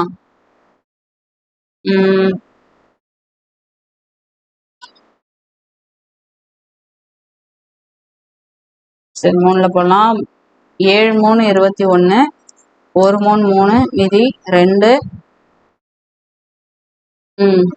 7 3 21, 5 3 15. ஸோ இதில் வந்து 7ல் போட முடியுமா? 1 7, 2 7 14 போடலாம். 1 7 7, 2 7 14, மீதி 3, 7 35. ஸோ அப்போ 25 இன்ட்டு 100ன்னு கிடச்சிருக்கு. ஓகேவா? ஸோ இதை நான் கீழே போட்டதுனால இதோட வருதுன்னு நினச்சாதீங்க. இதை மேலே போட இடம் இல்லாதனால அப்படியே கீழே போட்டிருக்கேன். ஸோ அப்போ நம்ம ஃபைனல் ஆன்சர் பார்த்தீங்க அப்படின்னா 25,000ன்னு கிடச்சிருக்கு. ஓகேவா? இது பியோட வேல்யூ. நம்ம இன்னும் சம் முடிக்கல. பியோட வேல்யூ தான் நம்ம கண்டுபிடிச்சிருக்கோம், 25,000. இதுலேருந்து நம்ம இந்த பியை யூஸ் பண்ணி என்ன பண்ண போகிறோம் அப்படின்னா தனி வட்டியில் இருக்கக்கூடிய அந்த ஃபார்முலாவில் யூஸ் பண்ணி தனி வட்டி கண்டுபிடிக்க போகிறோம். ஓகே, பி தெரிஞ்சாதான் நம்மளால தனி வட்டி கண்டுபிடிக்க முடியும். அதனால ஃபர்ஸ்ட் கூட்டு வட்டி ஃபார்முலா யூஸ் பண்ணி பியோட வேல்யூ நம்ம கண்டுபிடிச்சிட்டோம். பி ஈக்குவல் டு 2500 அப்படின்னு. ஸோ இப்போ நம்ம தனி வட்டிக்கான டேட்டாஸ் எல்லாத்தையும் எழுதிக்கலாம். பாதி அளவிலான வட்டி வீதம், அப்போ ஆர் வந்து 5%, 2 மடங்கான நேரம், அப்போ n வந்து 4 வருஷம், அவ்வளோதான். அப்போ SI equal to P 2500 into 5 into 4 divided by 100. 2 0க்கு 2 0 கேன்சல் ஆகிடும். 25 நாள் 100, 100 இன்ட்டு 5 500. ஸோ அப்போ எஸ்ஐயோட வேல்யூ ஆன்சர் என்னது? 500. தனி வட்டி 500 ரூபாய். ஓகேவா? ஸோ ஆன்சர் நோட் பண்ணிக்கோங்க. ஒன்றும் இல்லை, ஃபஸ்ட்டு நமக்கு கூட்டு வட்டி பேஸ் பண்ணி கொஞ்சம் டேட்டாஸ் கொடுத்துருக்காங்க. அப்புறம் இன்னும் கொஞ்சம் டேட்டாஸ் கொடுத்து தனி வட்டி கண்டுபிடிக்க சொல்கிறாங்க. நமக்கு தனி வட்டி கண்டுபிடிக்கிறதுக்கு இந்த கொடுத்துருக்கிற டேட்டாவில் நமக்கு பி இல்லை. ஸோ பி தெரிஞ்சாதான் நம்ம தனி வட்டி கண்டுபிடிக்க முடியும். அதனால இந்த கூட்டு வட்டியில் இருக்கக்கூடிய இந்த இன்ஃபர்மேஷன்ஸ் எல்லாத்தையும் யூஸ் பண்ணி ஃபஸ்ட்டு பி வேல்யூ கண்டுபிடிச்சிக்கிறோம், அசல் வந்து கண்டுபிடிக்கிறோம். அதை கண்டுபிடிச்சதுக்கு அப்புறமா அதை யூஸ் பண்ணி நம்மளால தனி வட்டியை வந்து கண்டுபிடிக்கிறோம். ஓகே, கிளியரா? அடுத்தது 8வது சம். 14 மீட்டர் அகலமுடைய ஒரு வட்டமான ஓடுபாதையின் உள் சுற்றளவு 440 மீட்டர் ஆகும். வெளி வட்டத்தின் ஆரத்தை காண்க அப்படின்னு கேட்டிருக்காங்க. ஓகேவா? ஸோ அப்போ ஃபர்ஸ்ட் நமக்கு அந்த டயக்ராம் வந்து ஞாபகம் வரணும். சரியா? ஆக்சுவலாக இந்த சம் வந்து இவ்வளோ பெருசாக தான் போடணும்னு இல்லை, இதுக்கு இன்னொரு ஷார்ட்கட் இருக்கு. இது இந்த ஒரு நிமிஷம், இந்த 7வது சம்முக்கு இன்னொரு ஷார்ட்கட் இருக்கு, நான் அதை வேணா சொல்றேன். உங்களுக்கு புரியுது அப்படின்னா நீங்க அதை யூஸ் பண்ணிக்கோங்க, புரியலன்னா விட்டுருங்க. ஓகேவா? ஸோ பாருங்க, ஆர் வந்து என்னது? 10%. n பார்த்தீங்க அப்படின்னா 2 வருஷம். சிஐ நமக்கு என்ன கொடுத்துருக்காங்க? 525. ஓகேவா? ஸோ இந்த 10% அப்படிங்கிறது என்ன? 100ல் 10%ங்கிறது 1/10ன்னு வருமா? அதாவது 10%ங்கிறது 10/100ன்னு எழுதுவோம். 10 டிவைடட் பை 100ன்னு எழுதுவோம். 0க்கு 0 கேன்சல் ஆகிடும். ஸோ 1/10 அப்படின்னு சொல்லலாம். ஓகேவா? ஸோ அப்போ பிங்கிறது வந்து 10 அப்படின்னா நமக்கு கிடைக்கக்கூடிய ஏ பார்த்தீங்க அப்படின்னா உங்களுக்கு 11 கிடைக்கும். அதாவது 10 பி அப்படின்னா இந்த ஒன்னையும் சேர்த்து 11 ஏ கிடைக்கும். ஸோ இது வந்து எத்தனை வருஷத்துக்கு அப்படின்னும் போது 2 வருஷத்துக்கு கொடுத்துருக்காங்க. அதனால நம்ம திரும்ப ஒரு தடவை இதே மாதிரி போட்டுக்கிறோம். சரியா? ஸோ இப்போ இது ரெண்டையும் பெருக்குனீங்க அப்படின்னா 100 வரும். இது ரெண்டையும் பெருக்குனீங்கன்னா 121ன்னு வரும். ஸோ அப்போ இதுக்கான டிஃபரன்ஸ் பார்த்தீங்க அப்படின்னா 21. ஸோ அப்போ 21 பி பார்த்தீங்க அப்படின்னா இந்த டிஃபரன்ஸ் தான். அதாவது ஏலேருந்து பியை மைனஸ் பண்ணோம் அப்படின்னா நமக்கு கிடைக்கிறது சிஐ. சரியா? ஸோ அப்போ இதுக்கும் இடையில இருக்கக்கூடிய இந்த டிஃபரன்ஸ் தான் வந்து சிஐ. ஸோ அப்போ 21 பி அப்படிங்கிறது தான் என்னது? 525 ரூபாய். ஸோ அப்போ 21 பி 525 ரூபாய்னா 100 பி எவ்வளோதுன்னு கண்டுபிடிக்க போகிறோம். சரியா? நம்ம யூஸ்வலாக ரேஷியோவில் பண்ணுவோம் இல்லையா? ஸோ அந்த மாதிரி கண்டுபிடிச்சிங்க அப்படின்னா x is equal to என்ன வரும்? 525 இன்ட்டு நேர் விகிதம். ஸோ தலைகீழாக எழுதுவீங்க. 100 டிவைடட் பை 21ன்னு எழுதுவீங்க. ஸோ ஆன்சர் பார்த்தீங்க அப்படின்னா 2500ன்னு வரும். ஓகேவா? பியோட ஆன்சர். இது புரிஞ்சதுன்னா இது மாதிரி போடலாம். இந்த அவ்வளோதான், ஸ்டெப்ஸ் முடிஞ்சிச்சு. பி கண்டுபிடிச்சாச்சு. இனி இந்த பியை வச்சுட்டு என்ன பண்ணலாம்? SI is equal to PNR by 100, 2500 into R வந்து 5% இன்ட்டு 4 டிவைடட் பை 100. ஸோ 2 0க்கு 2 0 ஈக்குவல் டு 500. இவ்வளோதான் சம்மு. முன்னாடி போட்ட பேட்டர்ன் அது வந்து ப்ராப்பராக எப்படி சம் போடணுமோ அந்த மாதிரி நான் சொன்னேன். இது வந்து ஒரு ஷார்ட்கட். ஸோ இது உங்களுக்கு புரியுதுன்னா நீங்கள் யூஸ் பண்ணிக்கோங்க. இல்லை அப்படின்னாலும் ஒன்றும் பிரச்சனை இல்லை. நான் உங்களுக்கு டாபிக் வைஸ் நடத்தும் பொழுது நான் அதை வந்து உங்களுக்கு ஷார்ட்கட்டோட எக்ஸ்பிளைன் பண்ணி தரேன். சரியா? ஒன்றும் இல்லை, ஆர் வந்து 10%. இந்த 10% நம்ம 1/10 எடுத்துக்கலாம். ஸோ பியை பொறுத்த வரைக்கும் 10 அப்படின்னா இந்த இங்கே 1 இருக்கிறதுனால ஏ பார்த்தீங்க அப்படின்னா 11 நமக்கு வரும். ஸோ சப்போஸ் இங்கே 3 இருக்குது அப்படின்னா ஏ 13 வரும். அவ்வளோதான் விஷயம். சரியா? ஜஸ்ட் அது புரியுதான்னு பாருங்க, இல்லைன்னா விட்டுருங்க, ஒன்றும் பிரச்சனை இல்லை. என் வந்து 2 வருஷம்ன்றதுனால இது நம்ம 2 தடவை எழுதிக்கிட்டோம். சப்போஸ் 3 வருஷம்னா இன்னும் 10 11 இன்னொரு தடவை எழுதுவோம். ஸோ எண்ணுக்கு தகுந்த மாதிரி இதை நம்ம வந்து போடுவோம். சரியா? ஸோ இது ரெண்டுத்துக்கு டிஃபரன்ஸ் தான் வந்து சிஐ. ஸோ இதை நம்ம கம்பேர் பண்ணி ஆன்சர் கண்டுபிடிச்சோம். ஓகே, அடுத்து 8வது சம் பாருங்க. 14 மீட்டர் அகலமுடைய ஒரு வட்டமான ஓடுபாதையின் உள் சுற்றளவு 440 மீட்டர் ஆகும். வெளிவட்டத்தின் ஆரத்தை காண்க. ஸோ இதுதான் கொஸ்டின். ஓகேவா? ஸோ அப்ப வட்டமான ஓடுபாதை அப்படின்னு சொல்லியிருக்காங்க. ஸோ அப்படின்னா என்ன அர்த்தம்?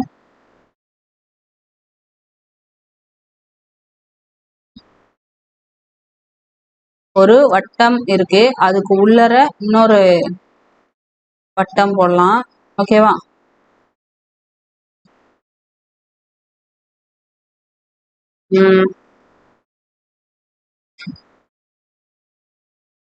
ஓகே,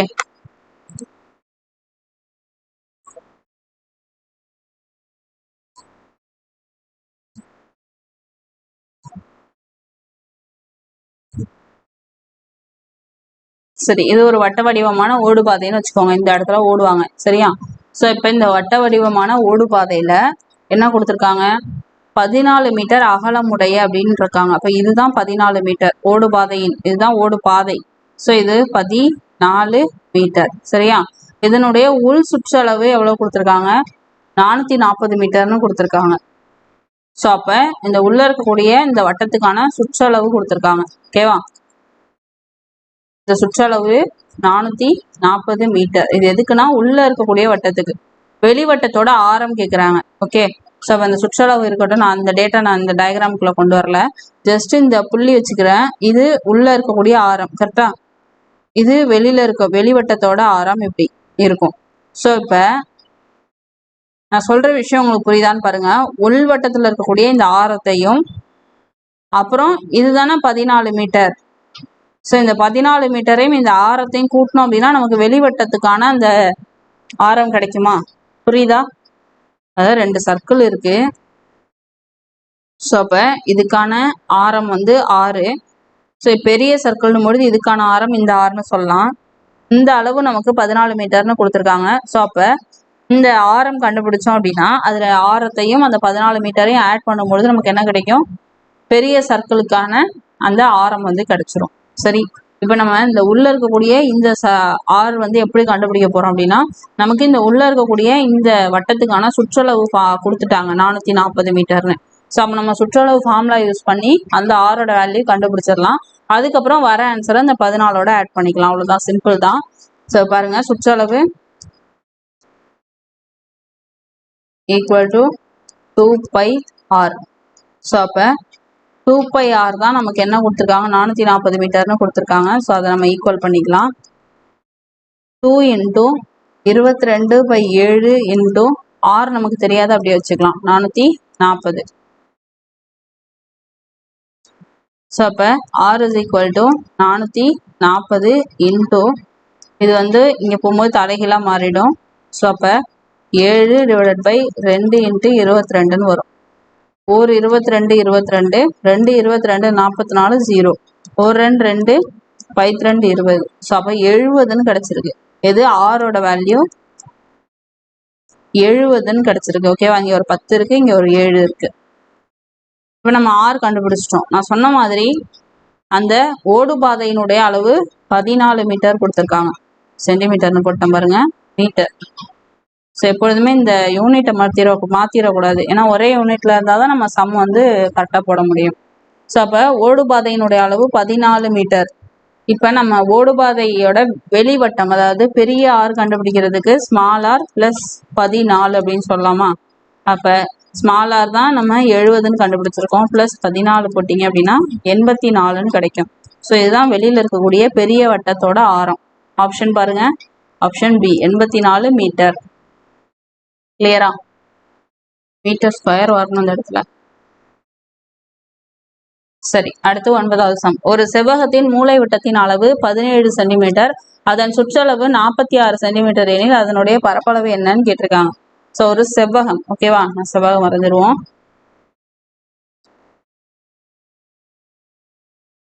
ஓகே, ஒரு செவ்வகம் இருக்கு. ஸோ இப்போ இந்த செவ்வகத்துக்கு பார்த்தீங்க அப்படின்னா மூலை விட்டம் அப்படிங்கிறது என்ன, ஒன்று இந்த பக்கம் இருக்கலாம் அல்லது இந்த பக்கம் இருக்கலாம், எதா வேணாலும் இருக்கலாம். ஏதோ ஒரு பக்கம் இருக்கக்கூடியதை நம்ம மூலை விட்டம்னு சொல்லுவோம். ரெண்டு பக்கத்துக்கும் மூலை விட்டம் உண்டு, ஆனால் நம்ம ஏதாவது ஒன்று எடுத்துப்போம். ஸோ இதனுடைய அளவு வந்து 17 சென்டிமீட்டர்னு கொடுத்துருக்காங்க. சரியா, இதனுடைய சுற்றளவு, செவ்வகத்தினுடைய சுற்றளவு ஃபார்முலா என்ன ஞாபகம் இருக்கா? 2 × L + B. இதுதான் செவ்வகத்தினுடைய சுற்றளவு. இதுதான் எவ்வளோன்னு கொடுத்துருக்காங்க, 46 சென்டிமீட்டர்னு கொடுத்துருக்காங்க. ஸோ நம்ம அதை அப்படியே எழுதிக்கலாம். பரப்பளவு தான் கண்டுபிடிக்க போகிறோம். ஸோ பாருங்க, இப்போ ஏபிசிடின்னு நான் வந்து நேம் கொடுத்துட்றேன், ABCD. ஓகே, ஸோ இப்போ நமக்கு வந்து ஏசிங்கிறது தான் மூலை விட்டம். பித்தாகரஸ் தேரம் ஃபார்முலா ஞாபகம் இருக்கா? d² = d² வேணாம், யூஸ்வலா AC² √(r)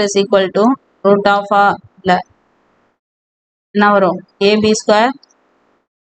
+ BC². ஓகேவா, ஞாபகம் இருக்கா? ஸோ இப்போ இதில் நம்ம இது வந்து நீளம், எது அகலம், இது வந்து நீளம், இது அகலம். ஸோ அப்போ இதனால தான் 2L 2B இருக்கிறதுனால தான் 2 நம்ம காமனாக வெளில எடுத்து சுற்றளவு 2 × L + Bன்னு வச்சுருக்கோம். சரியா, சரி, இப்போ கொடுத்துருக்குற டேட்டாஸ் எல்லாத்தையும் வச்சு நம்ம எப்படி சம்ம ப்ரொசீட் பண்ணுறோன்னு பாருங்கள். AC² தான் என்னது, D² அப்படின்னு சொல்லலாம். AB² L² அப்படின்னு சொல்லலாம். அது மாதிரி BC² B² அப்படின்னு சொல்லலாம். ஜஸ்ட்டு டிக்கு பதிலாக 17ன்னு சப்ஸ்டியூட் பண்ணலாம், இருந்தாலும் இது இப்படியே இருக்கட்டும். சப்ஸ்டியூட் பண்ணி கூட நம்ம வச்சுக்கலாம். 17² = L² + B². ஸோ இதை வந்து நம்ம ஸ்கொயர் பண்ணோம் அப்படின்னா 289ன்னு கிடைக்கும். ஸோ இதுக்கு தான் ஸ்கொயர் வேல்யூ படிக்க சொல்லியிருக்கேன். ஓகேவா, ஸோ இதை வந்து A² + B²னா இதை நம்ம சேர்த்து L² + B² L + B² எழுதிக்கலாமா? So இது A + B² ஃபார்முலா படி இருக்கா, ஞாபகம் இருந்தா எங்கேயோ பார்த்த மாதிரி. ஸோ அப்போ அந்த ஃபார்முலாவுக்கு தகுந்த மாதிரி நம்ம மாற்றி எழுதிக்கலாம். அது A + B² = A² + B² + 2AB. இந்த இடத்துல ஏக்கு பதிலாக L, பிக்கு பதிலாக B தான் இருக்குது. ஸோ இதை நம்ம வந்து என்ன பண்ணலாம், அந்த ஃபார்முலாவுக்கு தகுந்த மாதிரி மாற்றலாம். L² + B² + 2LB. இது நம்ம மாற்றி கொண்டு வந்திருக்கோம். இது எதுக்கு ஈக்குவல்,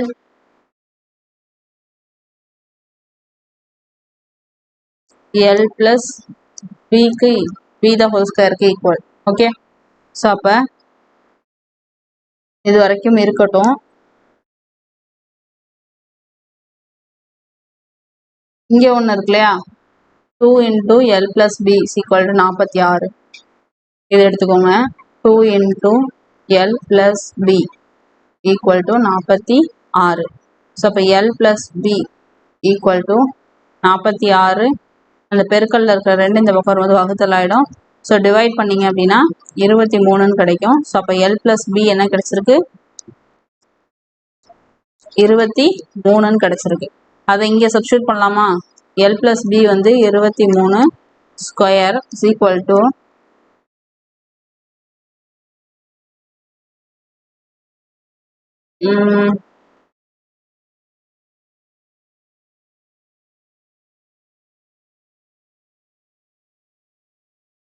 ஓகே, இது வந்து L. ஸோ அப்படியே இங்கே பாருங்க, டீக்கு நம்ம என்ன கொடுத்துருக்கோம், D² = L² + B² கொடுத்துருக்கோமா? அப்போ இந்த L² + B² பதிலாக D² போட்டுக்கலாமா? + 2LB. ஓகேவா, ஸோ இப்போ இந்த D² பதிலாக 23² அப்படியே இருக்கட்டும். D² பதிலாக 17² + 2 × LB. ஏன் இந்த LB அப்படியே வச்சிருக்கோன்னு புரியுதா? ஏன்னா நமக்கு செவ்வகத்தின் பரப்பளவு ஃபார்முலா என்ன, L × B தான். ஸோ இந்த LB தான் நம்ம கண்டுபிடிக்க போகிறோம். ஓகேவா, ஸோ அப்போ 23 × 23 ஸ்கொயர் வேல்யூ படிச்சிங்களா, 529 வரும். ஈக்குவல் டு 17 289 வரும். 17 ஸ்கொயர் பண்ணிங்கன்னா ப்ளஸ் 2LB அப்படின்னு இருக்கு. சரியா? ஸோ இப்போ 529 minus 289 equal to 2 into LB. இதை மைனஸ் பண்ணுங்க. 529 மைனஸ் 289 0 4 4 2 240 வரும். ஸோ அப்போ 240 டிவைடட் பை இந்த 2 வகுத்தலில் வந்துடும். ஸோ அப்போ 2 கீழே வரும். LB 1 2 2 2 2 4. ஸோ அப்போ LB இஸ் ஈக்குவல் டு என்ன கிடச்சிருக்கு? 120ன்னு கிடச்சிருக்கு. ஓகேவா? ஸோ அப்படியே ஆப்ஷன் பாருங்க. Option A 120 centimetre square. கிளியரா? திரும்ப ஒரு தடவை இந்த சம் சொல்கிறேன், நல்லா கவனிங்க. கொஞ்சம் கவனமாக பார்த்தா தான் புரியும், இல்லைன்னா புரியாது. சரியா? ஒரு செவ்வகத்தோட மூலைவிட்டத்தோட அளவு 17 சென்டிமீட்டர்னு கொடுத்துருக்காங்க. ஓகே. ஸோ அப்போ நம்ம என்ன பண்ணுறோம், ஒரு செவ்வகம் வரைஞ்சாச்சு. இதில் மூலைவிட்டம்ங்கிறது இதுதான், 17 சென்டிமீட்டர் டின்னு எடுத்துட்டோம். இதனுடைய சுற்றளவு பார்த்தீங்க அப்படின்னா 46ன்னு கொடுத்துருக்காங்க. சுற்றளவு அப்படின்னும் போது செவ்வகத்தோட சுற்றளவு பார்த்தீங்க அப்படின்னா, ஸோ இது ஒரு செவ்வகம் ஏபிசிடின்னு நம்ம நேம் கொடுத்துட்டோம். ஸோ இதனோட நீளம் வந்து எல்னும் பி அகலம் வந்து பின்னு வச்சுக்கிட்டோம். ஸோ அப்படி பார்க்கும்போது 2 பி இருக்கும், 2 எல் இருக்கும். இதை ஃபுல்லாக ஒரு தடவை சுற்றி வந்தோம்னா அதுதான் சுற்றளவு. அப்போ 2L + 2Bன்னு வரும். அதில் நம்ம 2 காமனாக வெளில எடுத்துட்டு 2 L + Bன்னு ஃபார்முலா சொல்லுவோம். ஓகேவா? ஸோ அதுதான் 46ன்னு சொல்லியிருக்காங்க. அதை நம்ம எழுதிக்கிறோம். அடுத்தது இப்போ பரப்பளவு தான் கண்டுபிடிக்க சொல்றாங்க. பரப்பளவு ஃபார்முலா பார்த்தீங்க அப்படின்னா செவ்வகத்தினுடைய பரப்பளவு L × B இதான் கண்டுபிடிக்கணும். அது ஃபர்ஸ்ட் நம்ம இந்த டயக்ராம்ல இருந்து Pythagoras theorem AC² = AB² + BC² அதை போட்டுக்கிறேன். ஏசிக்கு பதிலாக D, ஓகேவா? D² ஈக்குவல் டு ஏபிக்கு பதிலாக L² + BCக்கு பதிலாக B². ஸோ இந்த டிக்கு பதிலாக நம்ம 17 சென்டிமீட்டர்னு ஆன்சர் கொடுத்துருந்தாங்க. ஸோ அந்த வேல்யூ இங்கே சப்ஸ்டியூட் பண்ணிக்கிறேன். அடுத்தது பார்த்தீங்கன்னா இது அப்படியே தான் இருக்கும். 17 ஸ்கொயர் பண்ணிங்க அப்படின்னா 289 வரும். இந்த L + B², L² + B² இருக்குல்ல, அதை சேர்த்து L + B² மாற்றிக்கலாம். இது A + B² ஃபார்முலா படி இருக்குது. ஸோ A² + B² + 2AB இந்த ஃபார்முலாவை யூஸ் பண்ணி நான் இந்த ஸ்டெப்பை எழுதிக்கிறேன். L + B² = L² + B² + 2LB அப்படின்னு. ஓகேவா? ஸோ இப்போ அப்படியே இருக்கட்டும். இது நம்ம இப்போ என்ன பண்ணுறோம் அப்படின்னா, நம்ம சுற்றளவு இருக்கு இல்லையா, 2 × L + B = 46ன்னு இதை யூஸ் பண்ணி நான் L + B யோட வேல்யூ கண்டுபிடிக்கிறேன். ஏன் அப்படின்னா அந்த இடத்துல L + B இருக்குது, அந்த இடத்துல சப்ஸ்டியூட் பண்ணுறதுக்காக. ஸோ அப்போ 46 ÷ 2 23ன்னு ஆன்சர் கிடச்சிருக்கு. அந்த 23 இங்கே சப்ஸ்டியூட் பண்ணுறேன். அடுத்தது இங்கே L² + B² இருக்கு. நம்ம ஆல்ரெடி L² + B² D²ன்னு எடுத்துருக்கோம். அதை இந்த இடத்துல போட்டிருக்கேன். சரியா? ப்ளஸ் இந்த 2LB அப்படியே தான் இருக்குது. ஸோ இந்த D²க்கு பதிலாக 17 ஸ்கொயர்னு போட்டுக்கலாம். அப்போ 23 ஸ்கொயர் பார்த்தீங்கன்னா 529, 17 ஸ்கொயர் பண்ணிங்கன்னா 289. ஸோ இதை சிம்பிளிஃபை பண்ணிங்க அப்படின்னா உங்களுக்கு LB கிடச்சிரும். நமக்கு செவ்வகத்தினுடைய பரப்பளவு தான் கேட்குறாங்க. LB தான் செவ்வகத்தினுடைய பரப்பளவு. ஸோ அப்படி பார்க்கும்போது ஆப்ஷன் ஏ 120 சென்டிமீட்டர் ஸ்கொயர்ன்றது தான் ஆன்சர். கிளியரா? அடுத்தது 10வது சம். 6 சென்டிமீட்டர் பக்க அளவு உள்ள ஒரு கன சதுரத்திலிருந்து வெட்டி எடுக்கப்படும் மிகப்பெரிய கோளத்தின் கன அளவு என்னன்னு கேட்குறாங்க. ஓகே. ஸோ அப்போ இந்த எதுல இருந்து எதை வெட்டி எடுக்கிறாங்க அப்படிங்கிறத ஃபர்ஸ்ட் நீங்க நல்லா தெரிஞ்சுக்கணும். ஓகேவா?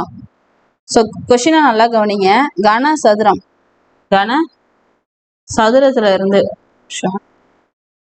சதுரத்துல இருந்து கோலத்தை வெட்டி எடுக்கிறாங்க. ஓகேவா? ஸோ ஆல்ரெடி நான் இது மாதிரி ஒரு சம் உங்களுக்கு எக்ஸ்பிளைன் பண்ணியிருக்கேன். கனசதுரம் அப்படின்னும் பொழுது எப்படி இருக்கும்?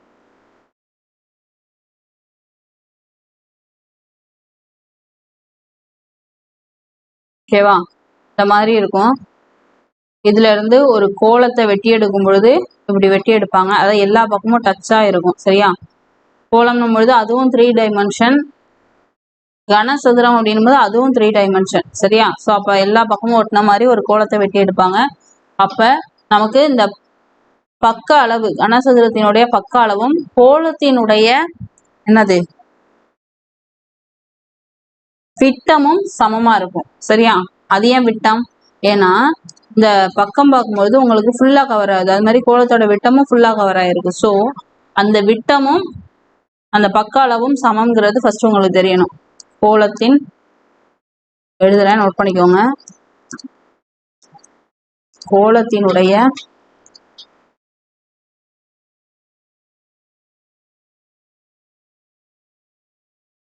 நிமிஷம். ஓகே, கன சதுர அதனுடைய பக்க அளவு. இது வந்து எதுக்கு ஈக்குவல் அப்படின்னா கோலத்தோட விட்டத்துக்கு ஈக்குவல். ஓகேவா? ஸோ அப்போ பக்க அளவு என்ன கொடுத்துருக்காங்க? 6 சென்டிமீட்டர். கோலத்தோட விட்டத்தை நம்ம டீன்னு சொல்லுவோம் இல்லையா? ஸோ அப்போ கோலத்துக்கு நம்ம ஆரம் கண்டுபிடிக்கணும். ஆரம் is equal to 6 divided by 2. அப்போ ஆரம் வந்து 3 சென்டிமீட்டர். ஓகேவா? ஸோ இப்போ கோலத்துக்கு கன அளவு கண்டுபிடிக்க சொல்லியிருக்காங்க. கோலத்தின் கன அளவு ஃபார்முலா என்ன? நிறைய தடவை சொல்லியாச்சு. கோலத்தின் கன அளவு நிறைய ஞாபகம் வந்திருக்கணும். அதெல்லாம் ஏன்னா நம்ம நிறைய கிளாஸ்ல அந்த ஃபார்முலா பார்த்துட்டு வரோம். ஓகேவா? 4/3 5 r cube. ஓகேவா? ஸோ அப்போ 4/3 5ஓட வேல்யூ என்ன? 22/7 இன்ட்டு 3 இன்ட்டு 3 இன்ட்டு 3. ஏன் ஆர் கியூபுங்கிறதுனால 3 தடவை போட்டிருக்கோம். இந்த 3க்கு இந்த 3 கேன்சல் ஆகிடும். ஸோ மீதி இருக்கிறத அப்படியே பெருக்கி வகுத்துருங்க. ஸோ அப்போ என்ன வரும்? 88 இன்ட்டு 9ன்னு வருமா?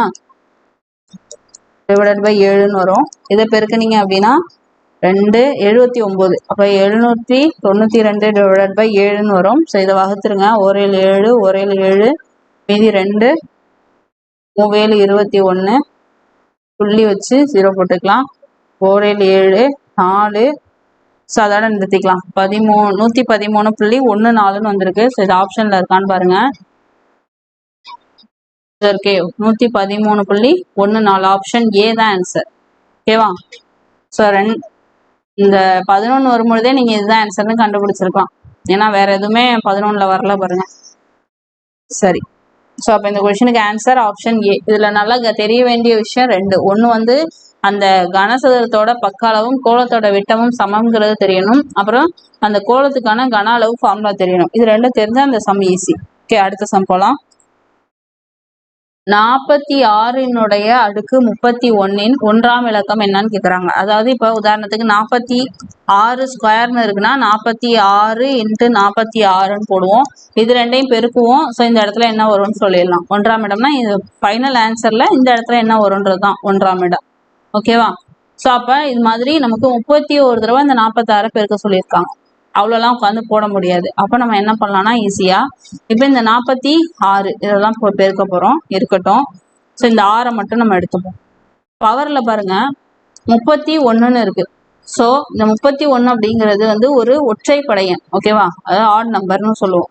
ஸோ ஆட் நம்பர் வந்தது அப்படின்னா இந்த 6 வந்து என்ன பண்ணுறீங்க அப்படின்னா 3 தடவை பெருக்கிக்கோங்க. ஸோ 3 தடவையும் பெருக்கலாம். சரி, 3 தடவை பெருக்குனீங்க அப்படின்னா 216 வரும். ஸோ அப்போ 6 அப்படின்னு சொல்லி ஆன்சர் உங்களுக்கு முடியுது. சரியா? அப்போ உங்களுக்கு 1ஆம் இடம் வந்து 6ஆ தான் இருக்கும். ஓகேவா? சப்போஸ் இந்த இடத்துல ஒரு ஈவன் நம்பர் வருதுன்னு வச்சுக்கோங்களேன். ஈவன் நம்பர்னா 32ன்னு வச்சுக்கோ. ஈவன் நம்பராக வருது அப்படின்னா இந்த 6 2 தடவை பெருக்கினா போதும். ஸோ அப்போ 6 6 36ன்னு வரும்.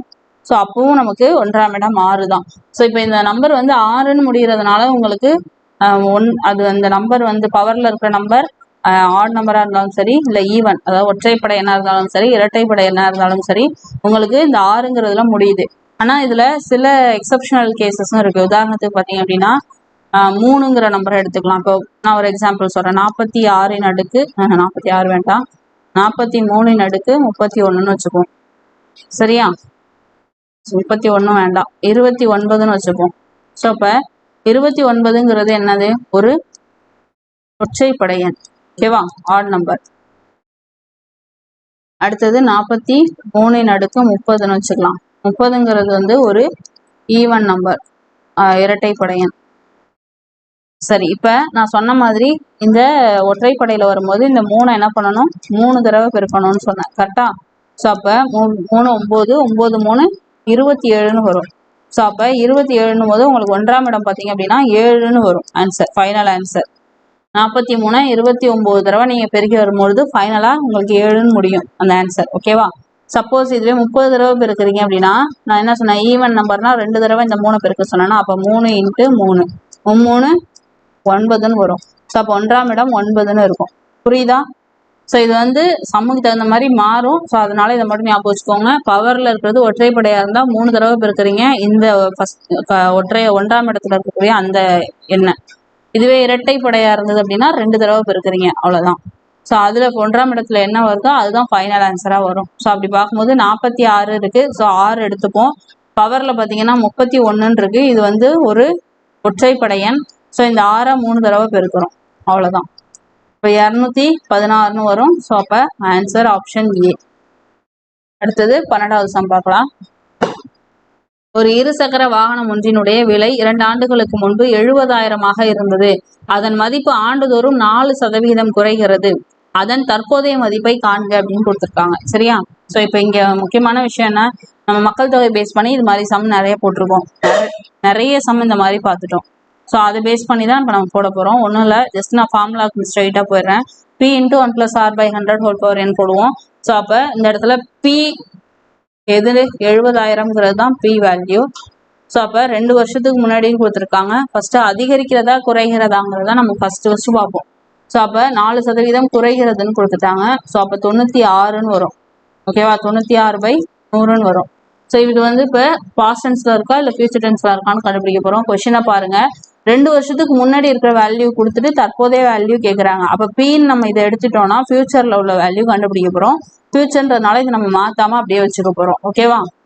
ஸோ அப்போ ஃபார்முலா P × அப்போ 70,000 × 1 + R/100 அப்போ 96/100 × எத்தனை தடவை 2 வருஷத்துக்கு முன்னாடின்ட்டாங்களா, அப்போ 2 தடவை போட்டுக்க போகிறோம். 96/100 அவ்வளோதான். இதை சிம்பிளிஃபை பண்ணிங்கன்னா ஆன்சர் கிடச்சிடும். 2 0க்கு 2 0, இந்த 2 0க்கு இந்த 2 0. அப்போ ஃபைனலாக பாருங்கள் 7 × 96 × 96. ஓகேவா? ஸோ இதை நீங்கள் பெருக்குனீங்கன்னா உங்களுக்கு ஆன்சர் கிடைக்கும். இது ஃபுல்லாக உட்காந்து பெருக்கினாலும் ஓகே, இல்லை அப்படின்னா பாருங்கள் யூனிட் டிஜிட்டை மட்டும் எடுத்துப்போம். 7 6 6 6 36ன்னு உங்களுக்கு தெரியும். ஓகேவா? ஸோ அப்போ 6ன்னு முடிஞ்சிருக்கு. திரும்ப நான் இப்போ உங்களுக்கு ப்ராப்பராக யூனிட் டிஜிட் எப்படி பெருக்கிறதுன்னு காமிக்கிறேன். இதில் இருக்கிற யூனிட் டிஜிட் எல்லாத்தையும் மட்டும் எடுத்துக்கிறேன். 7 6 6. ஓகேவா? ஸோ 6 6 என்ன 36. இதில் இருக்கிற யூனிட் டிஜிட் என்ன 6. ஸோ அந்த 6 மட்டும் எடுத்துக்கிறேன். இந்த யூனிட் டிஜிட்டை இங்கே வச்சுக்கிறேன். 7 6 42 வருமா? ஸோ அப்போ 2ன்னு முடியும். ஸோ அப்போ 2ன்னு ஃபைனலாக முடிகிற ஆன்சர் ஏதாவது இருக்கான ஆப்ஷனில் பாருங்கள். 0 0 2 0. ஸோ ஆப்ஷன் பி தான் ஆன்சர். ஃபுல்லாக வந்து நீங்கள் பெருக்கணும்னு அவசியம் கிடையாது. இதை இப்படி தான் போடணும்னு இல்லை, பாருங்க. ஓகே 0 0 0 0 7 × 96 × 96. ஓகேவா? ஸோ இப்போ யூனிட் டிஜிட் மட்டும் எடுத்துப்போம். 7 × 6 × 6. ஸோ அப்போ 7 6 42. ஸோ 2ன்னு முடியும். அடுத்தது 2 × இந்த 6 எடுத்துக்கலாம். 6 6 2 12. ஸோ 2ன்னு முடியும். அப்போ யூனிட் டிஜிட் 2 இப்படியும் சொல்லலாம். ஸோ எப்படி பெருக்கினாலும் சரி உங்களுக்கு ப்ராப்பராக அந்த யூனிட் டிஜிட் வரும். ஓகேவா? ஸோ அப்போ 2ன்னு முடியக்கூடிய ஆன்சர் ஆப்ஷன் பி. இல்லை எனக்கு டவுட்டாக இருக்குது அப்படின்னா நீங்கள் ப்ராப்பராக உட்காந்து இதை பெருக்கி பாருங்கள். அந்த ஆன்சர் வருதான் செக் பண்ணிவிட்டு கமெண்ட்ஸில் சொல்லுங்கள். ஓகேவா? அடுத்து 13வது சம் பார்க்கலாம். ஸோ இந்த சம்மை சால்வ் பண்ண ட்ரை பண்ணுங்க. கொடுக்கப்பட்ட இரு எண்களின் கூடுதல் மதிப்பு 45 ஆகும் மற்றும் இவ்விரு எண்களின் வித்தியாசமானது கூடுதல் மதிப்பின் 1/9 மடங்கு எண்ணில் இவ்விரு எண்களின் மீப்போமா மதிப்பு என்னன்னு கேட்குறாங்க. சரியா? ஸோ இந்த சம்மை சால்வ் பண்ண முடியுதான்னு ட்ரை பண்ணுங்க.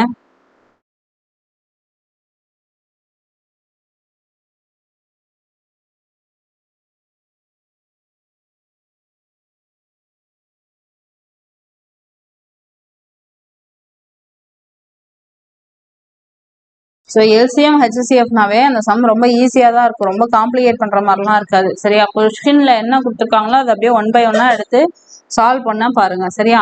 கொடுக்கப்பட்ட இரு எண்கள், அப்போ ஏதோ 2 எண் அது நமக்கு தெரியாது. ஸோ அப்போ நான் ஒன்று எக்ஸ்னும் இன்னொன்று ஒய்ன்னு எடுத்துக்கிறேன். ஓகேவா? ஸோ அந்த 2 எண்களினுடைய கூடுதல் தான் 45ன்னு கொடுத்துட்டாங்க. ஸோ அப்போ எக்ஸ் + ஒய் பார்த்தீங்க அப்படின்னா என்னது 45 மற்றும் அவ்விரு எண்களின் வித்தியாசம் அப்படின்ட்டாங்க. அப்போ எக்ஸ் - ஒய் தான் வித்தியாசம். ஓகேவா? இது என்னன்னு கொடுத்துருக்காங்க, கூடுதல் மதிப்பின் 1/9 மடங்குன்ட்டாங்க. கூடுதல் மதிப்பு என்ன 45. ஸோ இந்த 45ல் 1/9 மடங்குன்ட்டாங்க. ஸோ இதை இது பண்ணுங்க, 5 வருமா? ஸோ அப்போ எக்ஸ் மைனஸ் ஒய் பார்த்தீங்க அப்படின்னா என்னது 5ன்னு வந்திருக்கு. ஓகேவா? இரு எண்களினுடைய மீப்போமா தான் கண்டுபிடிக்க சொல்றாங்க. ஸோ இந்த x plus y equal to 45ங்கிறத ஒரு ஈக்குவேஷனாகவும் x minus Y equal to 5ங்கிறத ரெண்டாவது ஈக்குவேஷனாகவும் எடுத்துட்டு நார்மலாக நம்ம சால்வ் பண்ணுவோம் இல்லையா? X plus y equal to 45, அப்புறம் x minus Y equal to 5 அப்படின்னு எடுத்துட்டு இதை கேன்சல் பண்ணி 2x இஸ் ஈக்குவல் டு 50ன்னு வரும். அப்போ எக்ஸ் இஸ் ஈக்குவல் டு என்னது 50/2ன்னு வரும். கேன்சல் பண்ணிங்கன்னா 25ன்னு வரும். ஸோ அப்போ எக்ஸோட வேல்யூ 25ன்னு சொல்லி ஒரு ஏதாவது ஒரு ஈக்குவேஷனில் சப்ஸ்டியூட் பண்ணலாம். எக்ஸு எக்ஸு தானே நம்ம சப்ஸ்டியூட் பண்ண போகிறோம். 25 + ஒய் ஃபர்ஸ்ட் ஈக்குவேஷனில் சப்ஸ்டியூட் பண்ணுறேன், ஈக்குவல் டு 45. ஸோ அப்போ y is equal to 45 - 25 equal to 20ன்னு வரும். ஸோ அப்போ ஒரு எண், அதாவது எக்ஸ் பார்த்தீங்க அப்படின்னா 25, ஒய் பார்த்தீங்க அப்படின்னா 20ன்னு நமக்கு கிடைக்கும். ஸோ இதை இப்படி தான் போட்டு கண்டுபிடிக்கணுமானா அப்படிலாம் இல்லை. ஜஸ்ட் நீங்கள் எங்கேயே கண்டுபிடிக்கலாம். X plus Y equal to 45, X minus Y equal to 5. அப்போ ஏதோ 2 நம்பரை கூட்டும் போது நமக்கு 45ன்னு கிடைக்குது, அந்த 2 நம்பரை கழிக்கும் பொழுது நமக்கு 5ன்னு கிடைக்குது. ஸோ அப்படி எதுன்னு யோசிச்சு கூட நீங்கள் போடலாம். ஓகேவா? ஸோ அப்போ 20ஐயும் 25ஐயும் கூட்டினீங்கன்னா 45 வரும்.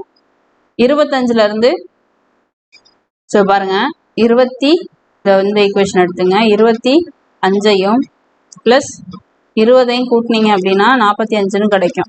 அதே மாதிரி இதை பார்த்தீங்க அப்படின்னா 25லேருந்து 20 மைனஸ் பண்ணிங்கன்னா உங்களுக்கு 5 கிடைக்கும். ஸோ அப்போ ஏதோ 2 நம்பரை கூட்டும் போது 45ம் ஏதோ 2 நம்பரை கழிக்கும் போது 5ம் கிடைக்குது. அது என்னன்னு நம்ம யோசிச்சும் கண்டுபிடிக்கலாம், இல்லை ப்ராப்பராக இந்த மாதிரி ஈக்குவேஷனில் நீங்கள் சப்ஸ்டியூட் பண்ணியும் கண்டுபிடிக்கலாம். ஸோ எப்படியோ கண்டுபிடிச்சாச்சு அந்த 2 நம்பரை. என்னது, ஒன்று வந்து 25, இன்னொன்று வந்து 20. ஸோ இப்போ இதுக்கு என்ன கண்டுபிடிக்க போகிறோம்? மீ-போ-மா, அதாவது எல்சிஎம் கண்டுபிடிக்க போகிறோம். சரியா? கண்டுபிடிக்கலாமா? 25, 20 எல்சிஎம் கண்டுபிடிக்க போகிறோம். ஸோ வந்து 5ஆல் போடலாம். 5 25 4, 5 25, 25 × 4 என்ன வரும்? 100 வருமா? ஸோ அப்போ ஆன்சர் இருக்க ஆப்ஷனில் பாருங்க, 100ங்கிறது ஆப்ஷன் ஏ. ஸோ அப்போ அதுதான் ஆன்சர். கிளியரா? அடுத்து 14வது சம் பாருங்க. இதை நீங்கள் ட்ரை பண்ணலாமே.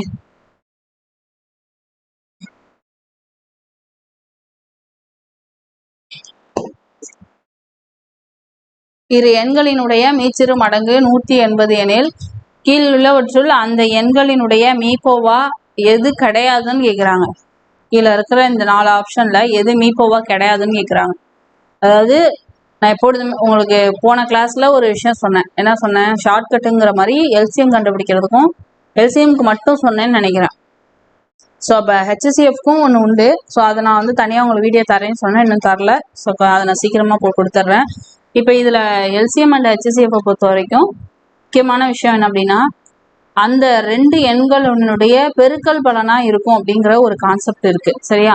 ஸோ அப்படி பார்க்கும்போது பாருங்க, இரு எண்கள் நமக்கு தெரியாது, அதனுடைய எல்சிஎம் தான் 180ன்னு சொல்லிட்டாங்க.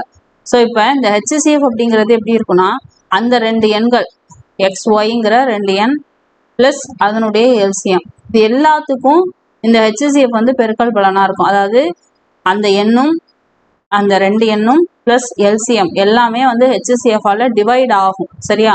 ஸோ அப்படி டிவைட் ஆனிச்சுன்னா தான் அது ஹெச்சிஎஃப், இல்லை அப்படின்னா அது ஹெச்சிஎஃப் கிடையாது. ஸோ அப்படி பார்க்கும்போது இப்போ இந்த 180ங்கிறது எல்சிஎம் கொடுத்துருக்காங்க. இதில் இந்த கீழே 4 ஆப்ஷனில் எது ஹெச்சிஎஃப் கிடையாதுன்னு கேட்டிருக்காங்க. அதுக்கு நம்ம என்ன பண்ணணும்னா, ஒன்றுமே இல்லை, 180ஆல் இந்த 4 ஆப்ஷனையும் டிவைட் பண்ணி பாருங்க. ஓகேவா? 4 ஆப்ஷனாலையும் இந்த 180 டிவைட் பண்ணி பாருங்க. சரியா? ஸோ அப்போ எது வந்து முழுமையாக டிவைட் ஆகலையோ, அதாவது மீதி இல்லாமல் வகுப்படாமல் உங்களுக்கு வந்து புள்ளியில் ஆன்சர் வராமல் இருக்கோ, அதுதான் ஆன்சர். அது வந்து ஹெச்சிஎஃப் கிடையாது. ஓகேவா? புள்ளியில் ஆன்சர் வந்தால் அது ஹெச்சிஎஃப் கிடையாது. திரும்ப சொல்கிறேன் பாருங்க, எல்சிஎம் அப்படிங்கிற எல்சிஎம் அப்புறம் அந்த எண்கள், ஸோ இது எல்லாமே பார்த்தீங்க அப்படின்னா இந்த ஹெச்சிஎஃபால் டிவைட் ஆகும். ஓகேவா? டிவைட் ஆகும், பெருக்கல் பலனாக இருக்கும், எல்லாமே உண்டு. ஆனால் இப்போ இந்த எண்ணுக்கு இது ஹெச்சிஎஃப் இல்லை அப்படின்னா அது வந்து முழுமையாக வகுக்காது. உதாரணத்துக்கு இங்கே வந்து நமக்கு எல்சிஎம் வேல்யூ 180ன்னு கொடுத்துருக்காங்க. சிம்பிளா சொல்லணும்னா ஒன்றும் இல்லை, இந்த 180ஆல 45 வகுத்து பாருங்க, முழுமையா வகுப்படுதான்னு பாருங்க. அதாவது மீதி இல்லாம புள்ளி வச்ச நம்பர் வராம முழுமையா வகுப்பட்டுச்சு அப்படின்னா அது அந்த நம்பரோட HCF. இல்ல புள்ளி வச்ச நம்பரா வருது மீதி வருது அப்படின்னா அது அந்த நம்பரோட HCF கிடையாது. கிளியரா? ஸோ இப்போ ஒவ்வொரு நம்பரா எடுத்து நம்ம வகுக்க போறோம். ஃபர்ஸ்ட் ஏ ஆப்ஷன் எடுத்துக்கிறோம். 9 5 45, 3 5 15, 6 5 30, 1 9 9, 4 9 36. ஸோ முழுமையா வகுப்படுது, இது HCF தான். நம்ம கொஸ்டின் HCF ஆகாதுன்னு கேட்டிருக்காங்க. ஸோ அடுத்த ஆப்ஷன் எடுத்துக்கலாம், பி. 60 டிவைடட் பை 180 தான் 60ஆல வகுக்கணும். 180 டிவைடட் பை 60, ஒரு 0க்கு ஒரு 0 கேன்சல் ஆகிடும். 1 6 6, 3 6 18. ஸோ அப்போ முழுமையாக வகுப்படுது, 3 நம்பர் கிடைக்குது. ஸோ அப்போ இதுவும் HCF தான். ஓகேவா? அடுத்தது சி ஆப்ஷன் 75. ஸோ அப்போ 180 வந்து என்ன பண்ணணும் அப்படின்னா 75ஆல வகுக்கணும். ஓரஞ்சு 5 மீதி 2, 5 25, 3 5 15 மீதி 3 வரும், 6 5 30, 5 3 5 15, 1 3 3, 2 3 6, 1 3 3, 4 3 12. ஸோ வந்து முழுமையாக வகுப்படுது இல்லையா? இல்லையே, ஏதோ தப்பு பண்ணியிருக்கோம். எதுக்கு செக் பண்ணிடலாம். 180 75ஆல வகுக்கணும். ஓகேவா? ஸோ அப்போ வகுக்கும் பொழுது ஓரஞ்சு 5 மீதி 2, 5 25, ஓரஞ்சு 5 3 5, அதான் தப்பு பண்ணிட்டோம். 3 5 15 மீதி 3 வரும், 6 5 30ன்னு வரும். ஓகேவா?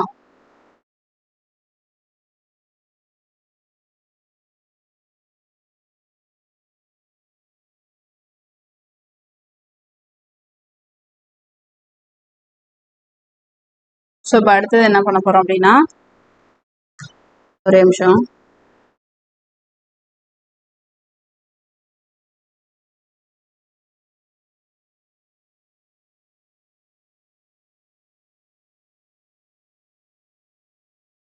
ஸோ இப்போ இதை வந்து எங்கே விட்டோம்? 180 டிவைடட் பை 75. ஓகேவா? ஓரஞ்சு 5, 5 25, 3 5 15 மீதி 3, 6 5 30, 5 3 15, 1 3 3, 2 3 6. ஸோ அப்போ 12 பை 5ன்னு வருது. ஓரஞ்சு 5, 2 5 10, புள்ளி வச்சிங்க அப்படின்னா ஸோ புள்ளியில் வருது. ஸோ அப்போ இது வந்து HCF கிடையாது. அடுத்தது 4th ஆப்ஷனையும் ட்ரை பண்ணிடலாம். 180 அப்படிங்கிறத 90ஆல வகுக்கணும். ஒரு 0க்கு ஒரு 0, ஒரு 9 9, 2 9 18. ஸோ இதுவும் முழுமையாக வகுப்படுது. ஸோ அப்போ 75ங்கிற இந்த நம்பர் தான் உங்களுக்கு 180ல் முழுமையாக வகுப்படலை, பாயிண்ட்ல ஆன்சர் வருது. ஓகேவா? ஸோ அப்போ ஆப்ஷன் சி தான் இந்த நம்பருக்கு வந்து HCF ஆகாது. ஓகேவா? அடுத்தது 15வது சம். HUMPLE என்பதை EHLUPM எனும் குறியீட்டால் தரப்படின் எஜுகேஷன் என்னும் குறியீடு எதனை குறிக்கும்னு கேட்டிருக்காங்க. அதுக்கு நமக்கு ஃபர்ஸ்ட் இதோட சீக்வன்ஸ் என்னன்னு கண்டுபிடிக்கணும். HUMPLE இது வந்து EHLUPM எப்படி குறியிட்டு இருக்காங்க. ஸோ இப்போ இதில் கவனிச்சிங்கன்னா தெரியும், ஒரே ஒரு விஷயம் இருக்கு. என்ன அப்படின்னா இங்கே இருக்கிற இ இங்கே வந்திருக்கு. ஓகேவா? ஹெச் வந்து இங்கே வந்திருக்கு. ஸோ அப்போ இந்த ரெண்டும் வந்து என்ன, ஃபர்ஸ்ட் இ வந்திருக்கு, அப்புறம் ஹெச் வந்திருக்கு. ஓகேவா? அடுத்தது LU, அப்போ எல் வந்திருக்கு, அப்புறம் யூ வந்திருக்கு. அடுத்தது BM, ஸோ அப்போ பின்னாடியில இருந்து வந்திருக்கு. ஸோ இதே பேட்டர்னை நம்ம ஃபாலோ பண்ணி எதுக்கு எழுத போகிறோம்? எஜுகேஷனுக்கு எழுத போகிறோம். எழுதலாமா? EDUCATION.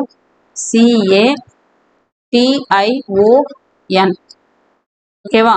இப்போ Nல இருந்து ஈக்கு வரணும். அப்போ N ஈன்னு வரும். அடுத்தது ஓல இருந்து டிக்கு வரணும். அப்போ ODன்னு வரும். ஸோ அப்படியே ஆப்ஷனை பார்த்துக்கோங்க எது மேட்ச் ஆகுதுன்னு. அடுத்தது ஐல இருந்து யூக்கு வரணும். அப்போ IU. அடுத்தது TC. ஏ மட்டும்தான் இருக்கு, அதனால ஏவை அப்படியே போட்டுக்கலாம். உங்களுக்கு அப்படி போடலாமான்னு டவுட்டா இருக்குன்னா ஆப்ஷனை பாருங்க, எல்லாத்துலயுமே ஏ லாஸ்டா தான் இருக்கு, அதனால பிரச்சனை கிடையாது. சரியா? இப்போ இதுக்கு மேட்ச் ஆகக்கூடிய ஆப்ஷன் எதுன்னு பாருங்க. இதுக்கு சூட் ஆகிற மாதிரி இருக்கிற ஆப்ஷன் என்னது ENEODIUTCA ஆப்ஷன் டியா? ஆமாம், ஆப்ஷன் டி தான் வருது. ஓகேவா? ஸோ இது மாதிரி கரெக்டாக எழுதிக்கோங்க. அடுத்தது 16வது சம் பார்க்கலாம்.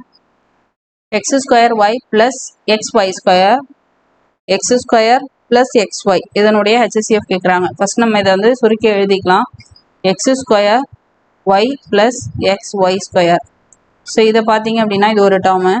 இதில் நம்ம எக்ஸ் வந்து காமனாக இருக்கா, அப்புறம் ஒய்யும் காமனாக இருக்குது. ஸோ அதை நான் வெளியில் எடுத்துட்றேன், xyயை வெளியில் எடுத்துட்றேன். இப்போ இங்கே எக்ஸை வெளில எடுத்துட்டோன்னா இங்கே வந்து ஒரே ஒரு எக்ஸ் இருக்கும். ஓகேவா? ஒய்யை வெளில எடுத்துட்டோன்னா இங்கே ஒன்றுமே இருக்காது. அடுத்தது ப்ளஸ் மட்டும் போட்டுக்கலாம். இங்கே எக்ஸை வெளில எடுத்தாச்சு, ஒய்யையும் எடுத்தாச்சு. ஸோ இங்கே 2 ஒய் இருக்கிறதுனால ஒரே ஒரு ஒய் இருக்கும். ஸோ ஓகேவா? புரியுதா? அடுத்தது x² + xy. இதில் நம்ம எதை வெளில எடுக்கலாம் அப்படின்னா எக்ஸை வெளில எடுக்கலாம். ஏன்னா இங்கே 2 எக்ஸ் இருக்குது, இங்கே ஒரே ஒரு எக்ஸ் இருக்குது. ஸோ அப்போ எக்ஸை வெளில எடுத்துடலாம். எடுத்தோன்னா இங்கே வந்து எக்ஸ் இருக்கும், இங்கே வந்து ஒய் எக்ஸ் எடுத்துட்டோன்னா ஒய் மட்டும் இருக்கும். ஸோ அப்போ இதில் நம்ம என்ன கண்டுபிடிக்கணும்? HCF கண்டுபிடிக்கணும்னு சொல்லியிருக்காங்க. HCF கண்டுபிடிக்கிறது காமனாக இருக்கிறது எல்லாத்தையும் எடுத்துக்கணும். எக்ஸ் இருக்குது, எக்ஸ் இருக்குது, ஸோ எக்ஸ் எடுத்துக்கலாம். எக்ஸ் ப்ளஸ் ஒய் இருக்குது, எக்ஸ் ப்ளஸ் ஒய் இருக்குது, into x plus y. Y இங்கே தான் இருக்குது, இங்கே இல்லை, ஸோ எடுக்கக்கூடாது. அப்போ இதுதான் answer, x into x plus y, option C.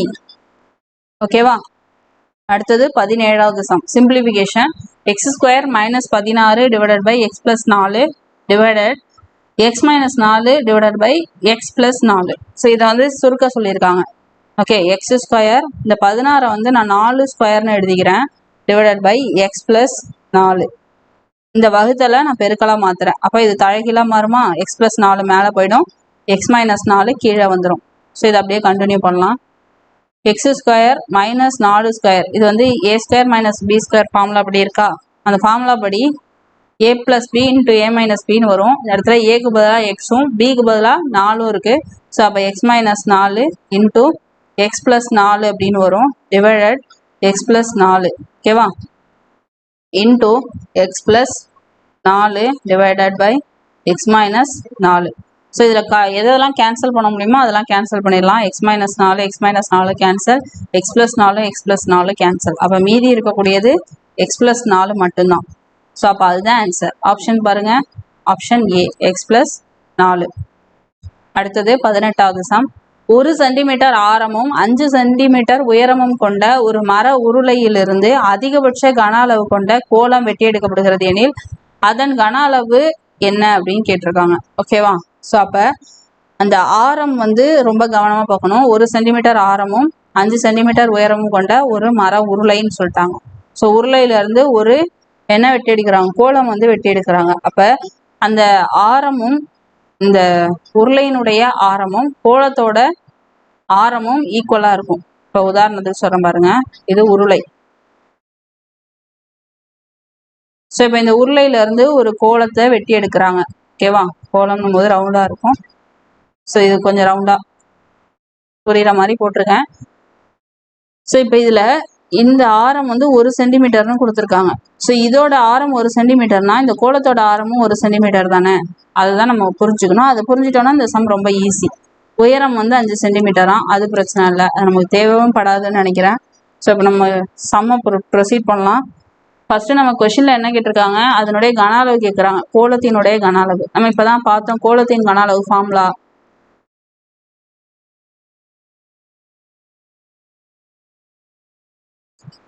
Four by 3 πr cube அப்படின்னு. ஓகேவா? ஸோ அப்போ 4/3 இன்ட்டு பைக்கு பதிலாக 22/7 இன்ட்டு ஆரோட வேல்யூ என்ன? ஆர் வந்து 1 சென்டிமீட்டர். புரியுதா? ஏன் வந்து உருளையோட அந்த ஆரத்தோட அளவை நம்ம கோலத்துக்கு எடுத்துக்கிறோன்னு. ஸோ அப்போ 1 கியூப்னு போடுறோம், 1 கியூப் 1 தான் வரும். ஸோ அது பிரச்சனை இல்லை. அப்போ இதை அப்படியே பெருக்கிக்கலாம். 4 × 22 88 டிவைடட் பை 9 இதை நான் இங்கேயே பெருக்கிட்டு அப்புறம் வந்து நான் வகுத்துட்டு அப்புறமா பெருக்கிக்கிறேன். சரியா? ஒரு 7 2 7 14 7 21 வருமா? 7 21 0.174. ஸோ அப்போ இது இப்படியே போகும், நம்ம இந்த இடம் நிப்பாட்டிக்கலாம். ஓகேவா? ஆக்சுவலாக ஆறதுக்கு வந்து 22/7ன்னு ஒரு வேல்யூ இருக்குது. ஸோ அதே மாதிரி 3.14ங்கிறதும் ஆரத்தோட வேல்யூ தான். ஓகேவா? ஸோ இதை வந்து நம்ம தேவைப்படுற இடத்துல மாற்றி மாற்றி நம்ம யூஸ் பண்ணலாம். நான் அதை ஸ்டார்டிங்லேயே போடாமல் உங்களுக்கு வகுத்து காமிச்சிட்டேன், ஒன்றும் பிரச்சனை இல்லை. ஸோ இப்போ இதை வந்து என்ன பண்ணலாம், 4/3 × 3.14 இப்படியும் போடலாம். இல்லை அப்படின்னா சொல்கிற மாதிரி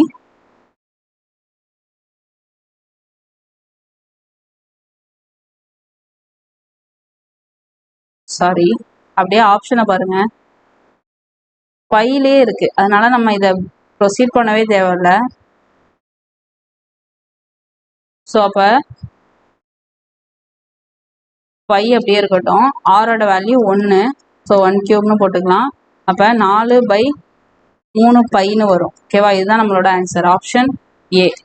ஸோ எப்பொழுதுமே கொஷின் போடும்போது ஆப்ஷனே ஒரு கண்ணு பார்க்கணுங்கிறது இதுலேருந்து நல்லாவே தெரியுது இல்லையா? ஸோ அப்போ ஆப்ஷனுக்கு தகுந்த மாதிரி நம்ம பண்ணிக்கலாம். இப்போ இதை நம்ம வந்து ஆரோட வேல்யூவை சப்ஸ்டியூட் பண்ணவே தேவையில்லை, பையோட வேல்யூவை சப்ஸ்டியூட் பண்ணவே தேவையில்லை, ஜஸ்ட் நமக்கு வந்து ஆன்சர் கிடச்சிருச்சு, 4/3 பை. ஓகேவா? அடுத்து 19வது சம். ஒரு செங்கோண முக்கோணத்தின் ஒரு பக்கம் மற்றதன் இரு மடங்கிற்கு சமம் மற்றும் கர்ணத்தின் அளவு 10 சென்டிமீட்டர் எனில் அம்முக்கோணத்தினுடைய பரப்பளவு என்ன அப்படின்னு கேட்டிருக்காங்க. சரியா? ஸோ அப்போ நம்ம ஃபர்ஸ்ட் அது என்ன முக்கோணம் அப்படிங்கிறத பார்க்கணும். செங்கோண முக்கோணம். ஸோ செங்கோண முக்கோணம்னு பொழுது எப்படி இருக்கும்னா, போடுறேன் ஓகேவா, இந்த இடம் வந்து 90 டிகிரியா இருக்கும். ஸோ அப்போ ABC ஓகேவா?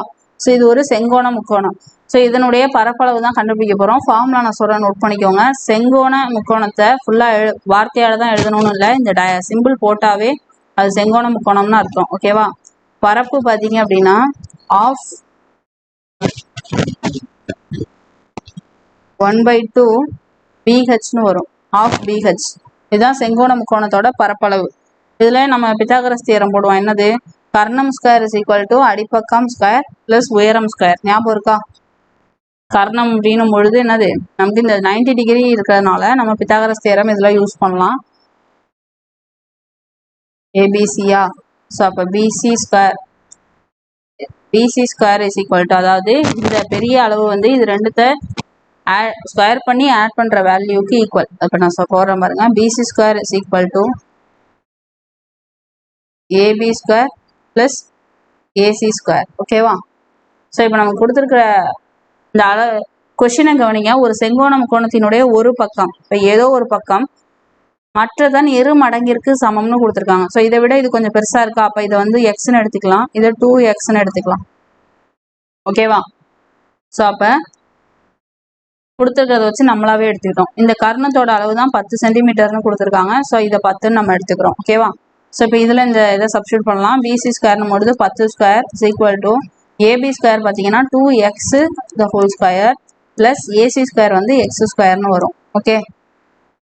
ஸோ இப்போ இதை அப்படியே பாருங்க, 100ன்னு வரும். இந்த இடத்துல 4x ஸ்கொயர்னு வரும், இந்த இடத்துல x ஸ்கொயர் மட்டும் இருக்கும்.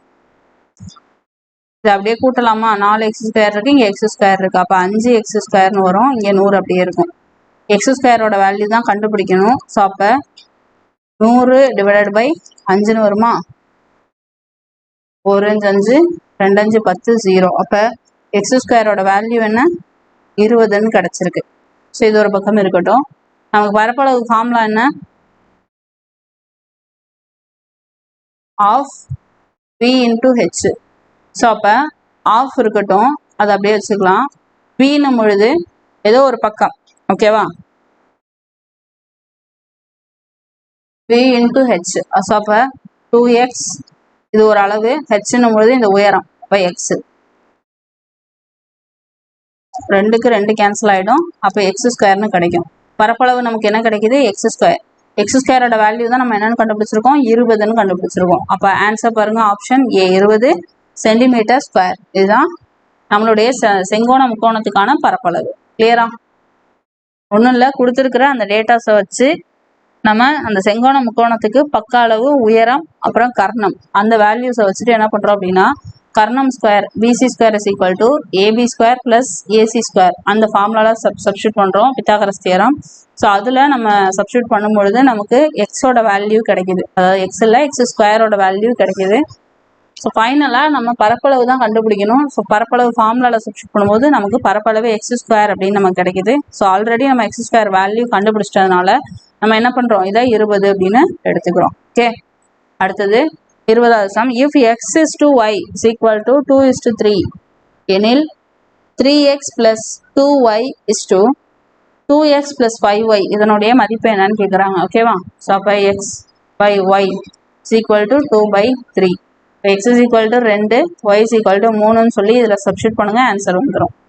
பண்ணலாமா?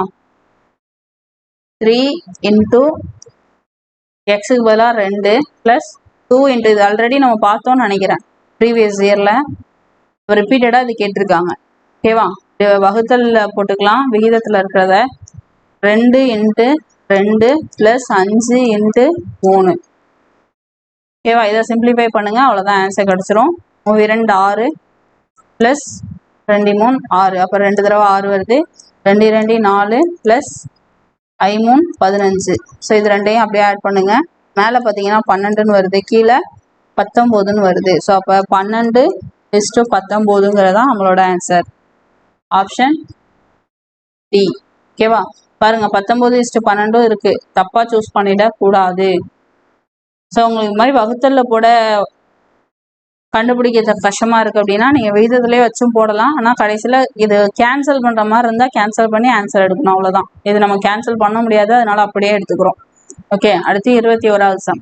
3 எண்கள் 2:3:5 என்ற விகிதத்தில் அமைந்துள்ளது. அதன் மீசிம 900 எனில் அவற்றின் மீப்போவா என்னன்னு கேட்குறாங்க. ஸோ நான் ஆல்ரெடி எல்சிஎம் ஹெச்சிஎஃப்ல ஒரு கான்செப்ட் சொன்னேன்.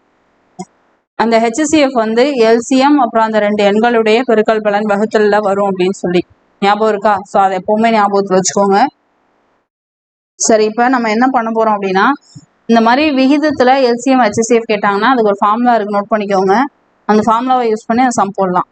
LCM divided by HCF equal to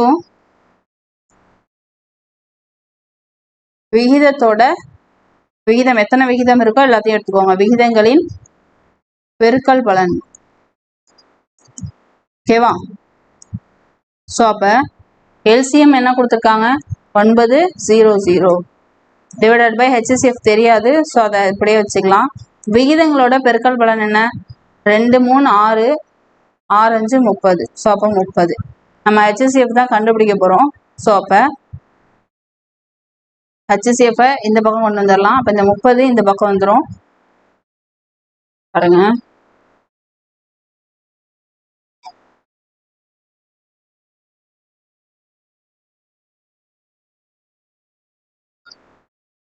ஓகேவா? HCF தான் கண்டுபிடிக்க போகிறோம்னு சொன்னா.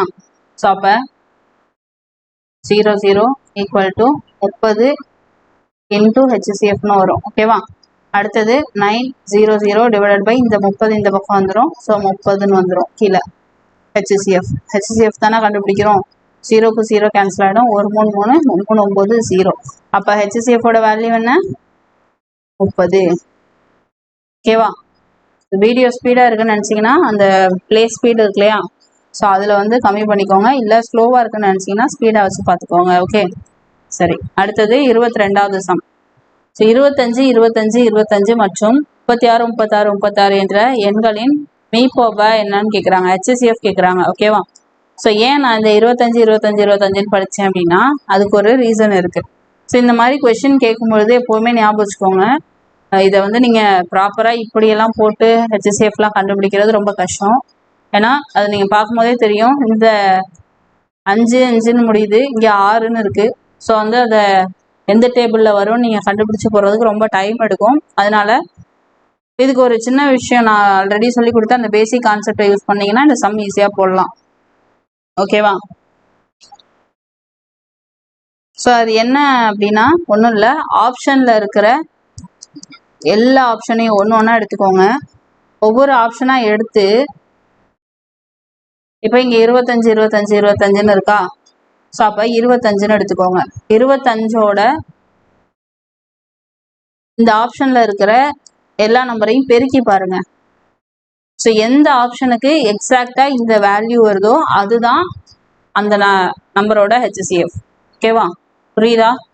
அதாவது உதாரணத்துக்கு நான் இந்த 25க்கு மட்டும் போட்டு காமிக்கிறேன், 36க்கு நீங்கள் போட்டு பாருங்க. சரியா? 36க்கும் அதே தான் வரும். அதுக்கு நீங்கள் எல்லாத்துக்கும் போட வேண்டாம். ஸோ இப்போ நான் பாருங்கள் எப்படி போடுறேன்னு. ஃபஸ்ட்டு ஆப்ஷன் ஏ எடுத்துக்கிறேன். ஸோ அப்போ 25 இன்ட்டு 10 11 0 இதை பெருக்கணும். ஓகேவா? இப்போ 0 1ஆல் பெருக்குவோமா? சரி, இந்த சைடு மாற்றி போட்டுப்போமா?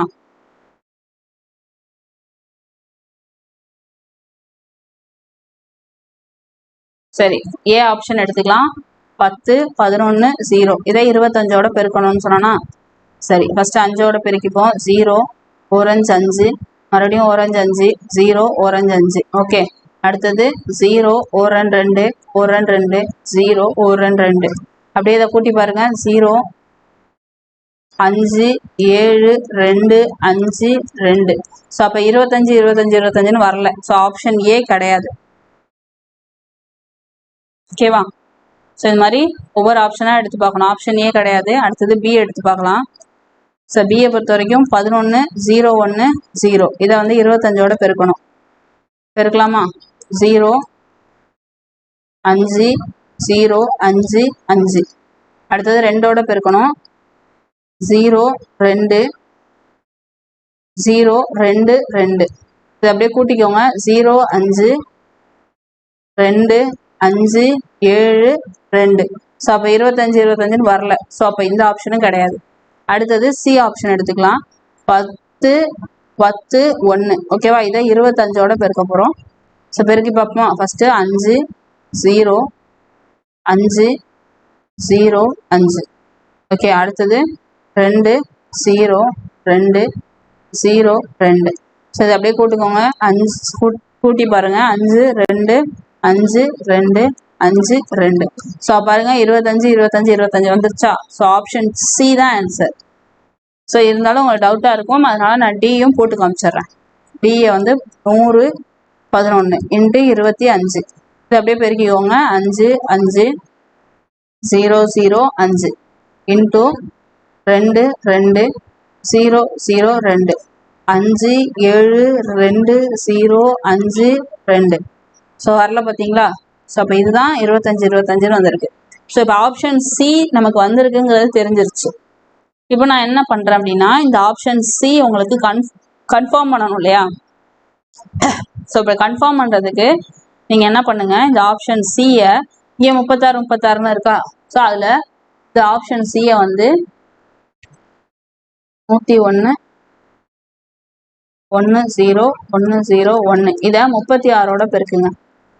ஸோ இந்த ஆன்சர் வருதான்னு செக் பண்ணிக்கோங்க. ஓகேவா? 6 0 6 0 6 இன்ட்டு 3 0 3 0 3.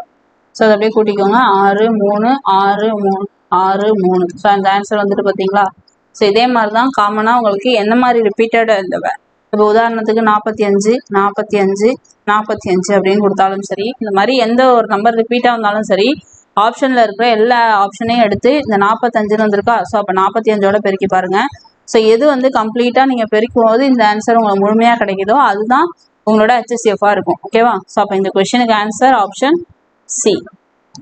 ஓகே, அடுத்த சம் பார்க்கலாம். அடுத்து 23வது சம். ஸோ இது ட்ரை பண்ணுங்க. இது நம்ம ஈஸியாக எப்பொழுதும் போடுறது தான், பேசிக் தான் போடுங்க.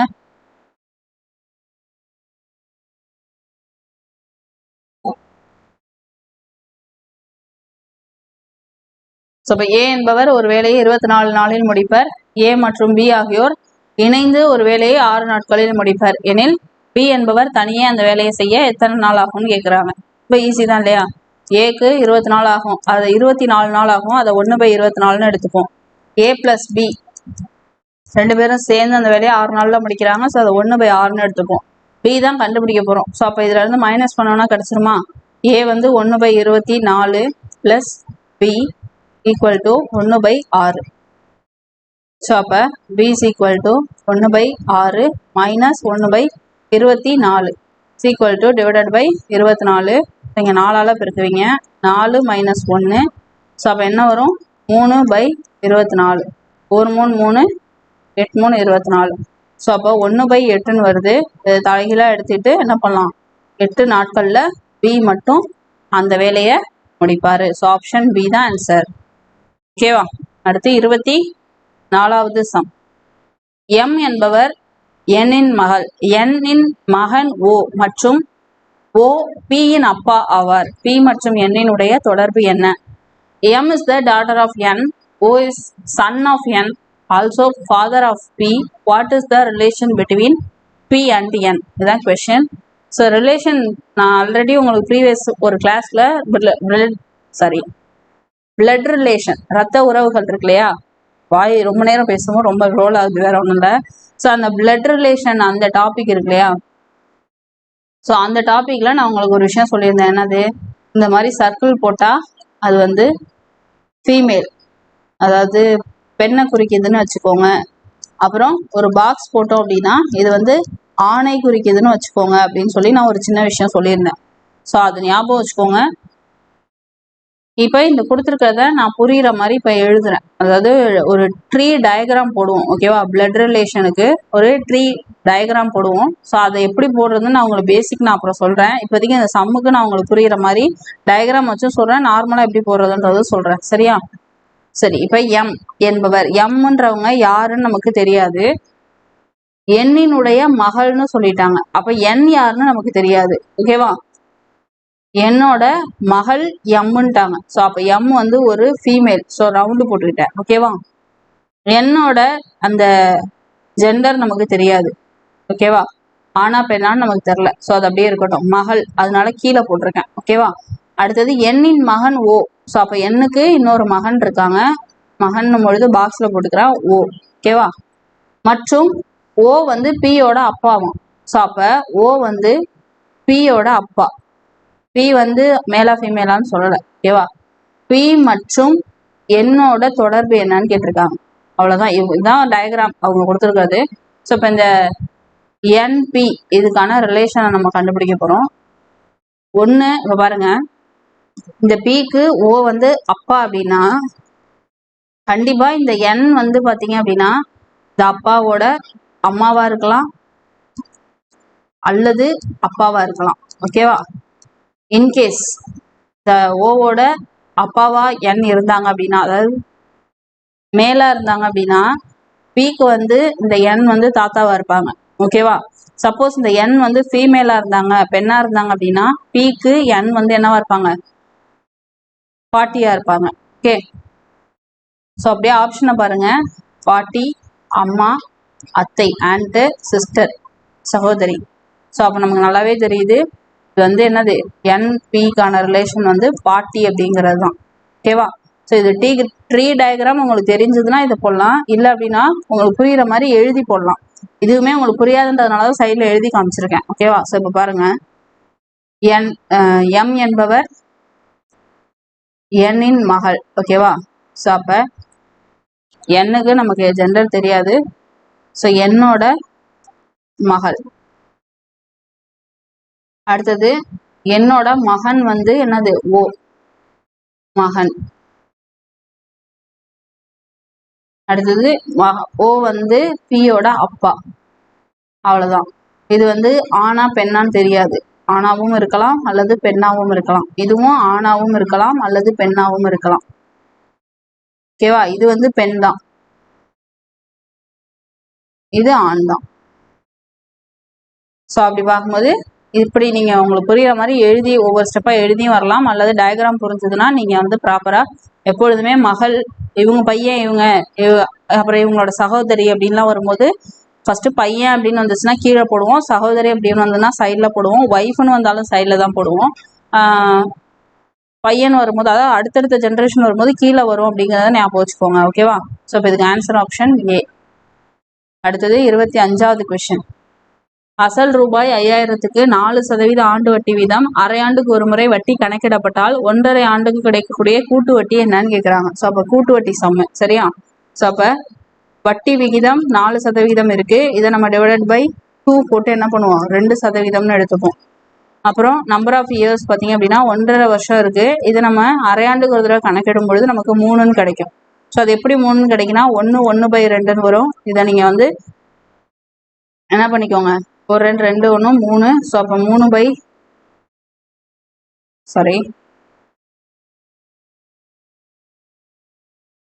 ஸோ அப்போ 1/2ன்னு இருக்கா. ஸோ இப்போ 1/2ன்னு இருக்கிறத நம்ம என்ன பண்ணுவோம், சாதாரண பின்னமாக மாற்றும் போது 3/2ன்னு வரும். நம்ம எப்பொழுதுமே அந்த அரையாண்டுன்னு வரும்பொழுது வட்டி வீதத்தை வந்து டிவைடட் பை 2 போடுவோம், நம்பர் ஆஃப் இயர்ஸை இன்டூ 2 போடுவோம். அப்போ இந்த 2ம் 2ம் கேன்சல் ஆகிடும், 3ன்னு கிடைக்கும். ஸோ இதை தான் நான் இங்கே ஸ்ட்ரைட்டாக 3ன்னு போட்டுட்டேன். இப்படியும் போடலாம், அல்லது 6 மாதத்துக்கு ஒரு தடவை வட்டி கணக்கிடப்படுது. ஸோ அப்போ அரையாண்டுனா 6 மாதம், ஓகேவா. ஸோ அப்போ இங்கே 1.5 வருஷம்னு கொடுத்துருக்காங்க. 1.5 வருஷம்னு பார்க்கும்பொழுது அதில் 3 6 மாதம் இருக்கும். ஸோ அதுதான் இங்கே 3ன்னு போட்டிருக்கோம். புரிஞ்சுதா? எப்படி கால்குலேட் பண்ணா உங்களுக்கு புரியுதோ அப்படி ஞாபகம் வச்சுக்கோங்க. ஆனால் எல்லாமே கரெக்டான வே தான். சரி, இப்போ இதில் பி தான் என்னது, 5000. கூட்டு வட்டி கண்டுபிடிக்க போகிறோமா? சரி, இப்போ ஃபார்முலாவில் சப்ஸ்டியூட் பண்ணலாம். A is equal to P into 5000 into 2. So வந்து 102/100ன்னு வரும். Into 102/100 into 102/100. ஏன் 3 தடவை போட்டிருக்கோம்னா நம்பர் ஆஃப் இயர்ஸ் வந்து 3, n 3ங்கிறதுனால 3 தடவை போட்டிருக்கோம், ஓகேவா. 2 0க்கு 2 0 கேன்சல் ஆகிடும், 1 0க்கு 1 0, 4 5 5, 2 5 10, ஓகேவா. I2 10 0, I2 10, 4 2, 4 2, I2 10, 4 2, 2 2 4, I2 10, I2 10, 4 2. So அப்போ 51 இன்ட்டு 51 டிவைடட் பை 25 இருக்கு. இன்னுமே கேன்சல் பண்ணலாம். 4 2, சாரி, I5 25, 4 5 0, புள்ளி வச்சு 0 சேர்த்துக்கலாம், 2 5 10. ஸோ 4 5 இங்கேயும் 10.2ன்னு வரும். ஸோ அப்போ நமக்கு மீதி என்னென்ன இருக்குன்னு பாருங்க. 51 இன்ட்டு 10.2 இன்ட்டு 10.2. ஸோ ஃபஸ்ட்டு 10.2ங்கிறத பெருக்கிக்கலாம். 102 டிவைடட் பை இன்ட்டு 102. சரியா, 2ஐ பெருக்கும் போது என்ன வரும், 4 0 2 இன்ட்டு 0 தான் வரும், இன்ட்டு 2 0 1. ஸோ அதை அப்படியே கூட்டிக்கோங்க. 4 0 4 0 1, ஓகேவா. இதை வந்து என்ன பண்ணணும், 51ஓட பெருக்கணும். ஸோ இப்போ இது வந்து 2 ஸ்தானம் தள்ளி புள்ளி இருக்கு இல்லையா, அங்கே ஒரு புள்ளி இங்கே ஒரு புள்ளி. ஸோ அப்போ 104.04ன்னு வரும். இதை நம்ம என்ன பண்ணணும், 51ஓட பெருக்கணும்னா 104.04 இன்ட்டு 51.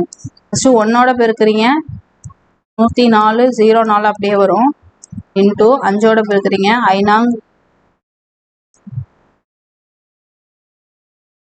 20. அடுத்தது சாரி கரெக்டு தான், 20 5. அடுத்தது 4 0 6 0 3 5, ஓகேவா. 2 ஸ்தானம் தள்ளி புள்ளி, ஸோ இங்கே வந்துடும்.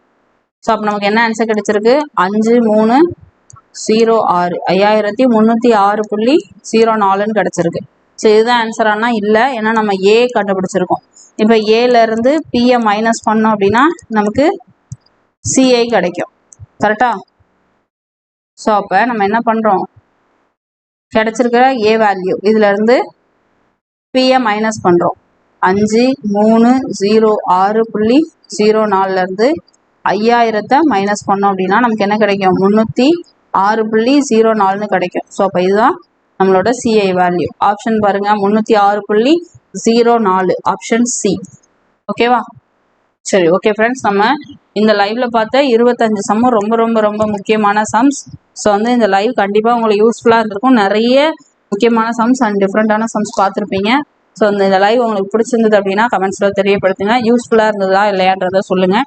அண்ட் இது மாதிரி காம்படிட்டிவ் எக்ஸாம் ப்ரிப்பேர் பண்ணக்கூடிய உங்களுடைய ஃப்ரெண்ட்ஸுக்கு இதை ஷேர் பண்ணி விடுங்க, ஓகேவா. ஸோ இது மாதிரி அடுத்தடுத்த வீடியோஸ் எல்லாம் உங்களுக்கு ப்ராப்பராக வரணும் அப்படின்னா சப்ஸ்கிரைப் பண்ணிக்கோங்க. அந்த பெல்லை கிளிக் பண்ணி ஆல் அப்படிங்கிறத செட் பண்ணி வச்சுக்கோங்க. அப்போ தான் நம்ம போடுற வீடியோஸ் எல்லாத்துக்கும் நோட்டிஃபிகேஷன்ஸ் உங்களுக்கு ப்ராப்பராக வரும். ஓகே ஃப்ரெண்ட்ஸ், ஸோ இந்த லைவ் உங்களுக்கு கண்டிப்பாக யூஸ்ஃபுல்லாக இருந்திருக்கும். அடுத்து வேறொரு தகவலில் உங்களை சந்திக்கும் முறை உங்களிடமிருந்து விடைபெறுவது Kamali from K Guru academy. Thank you.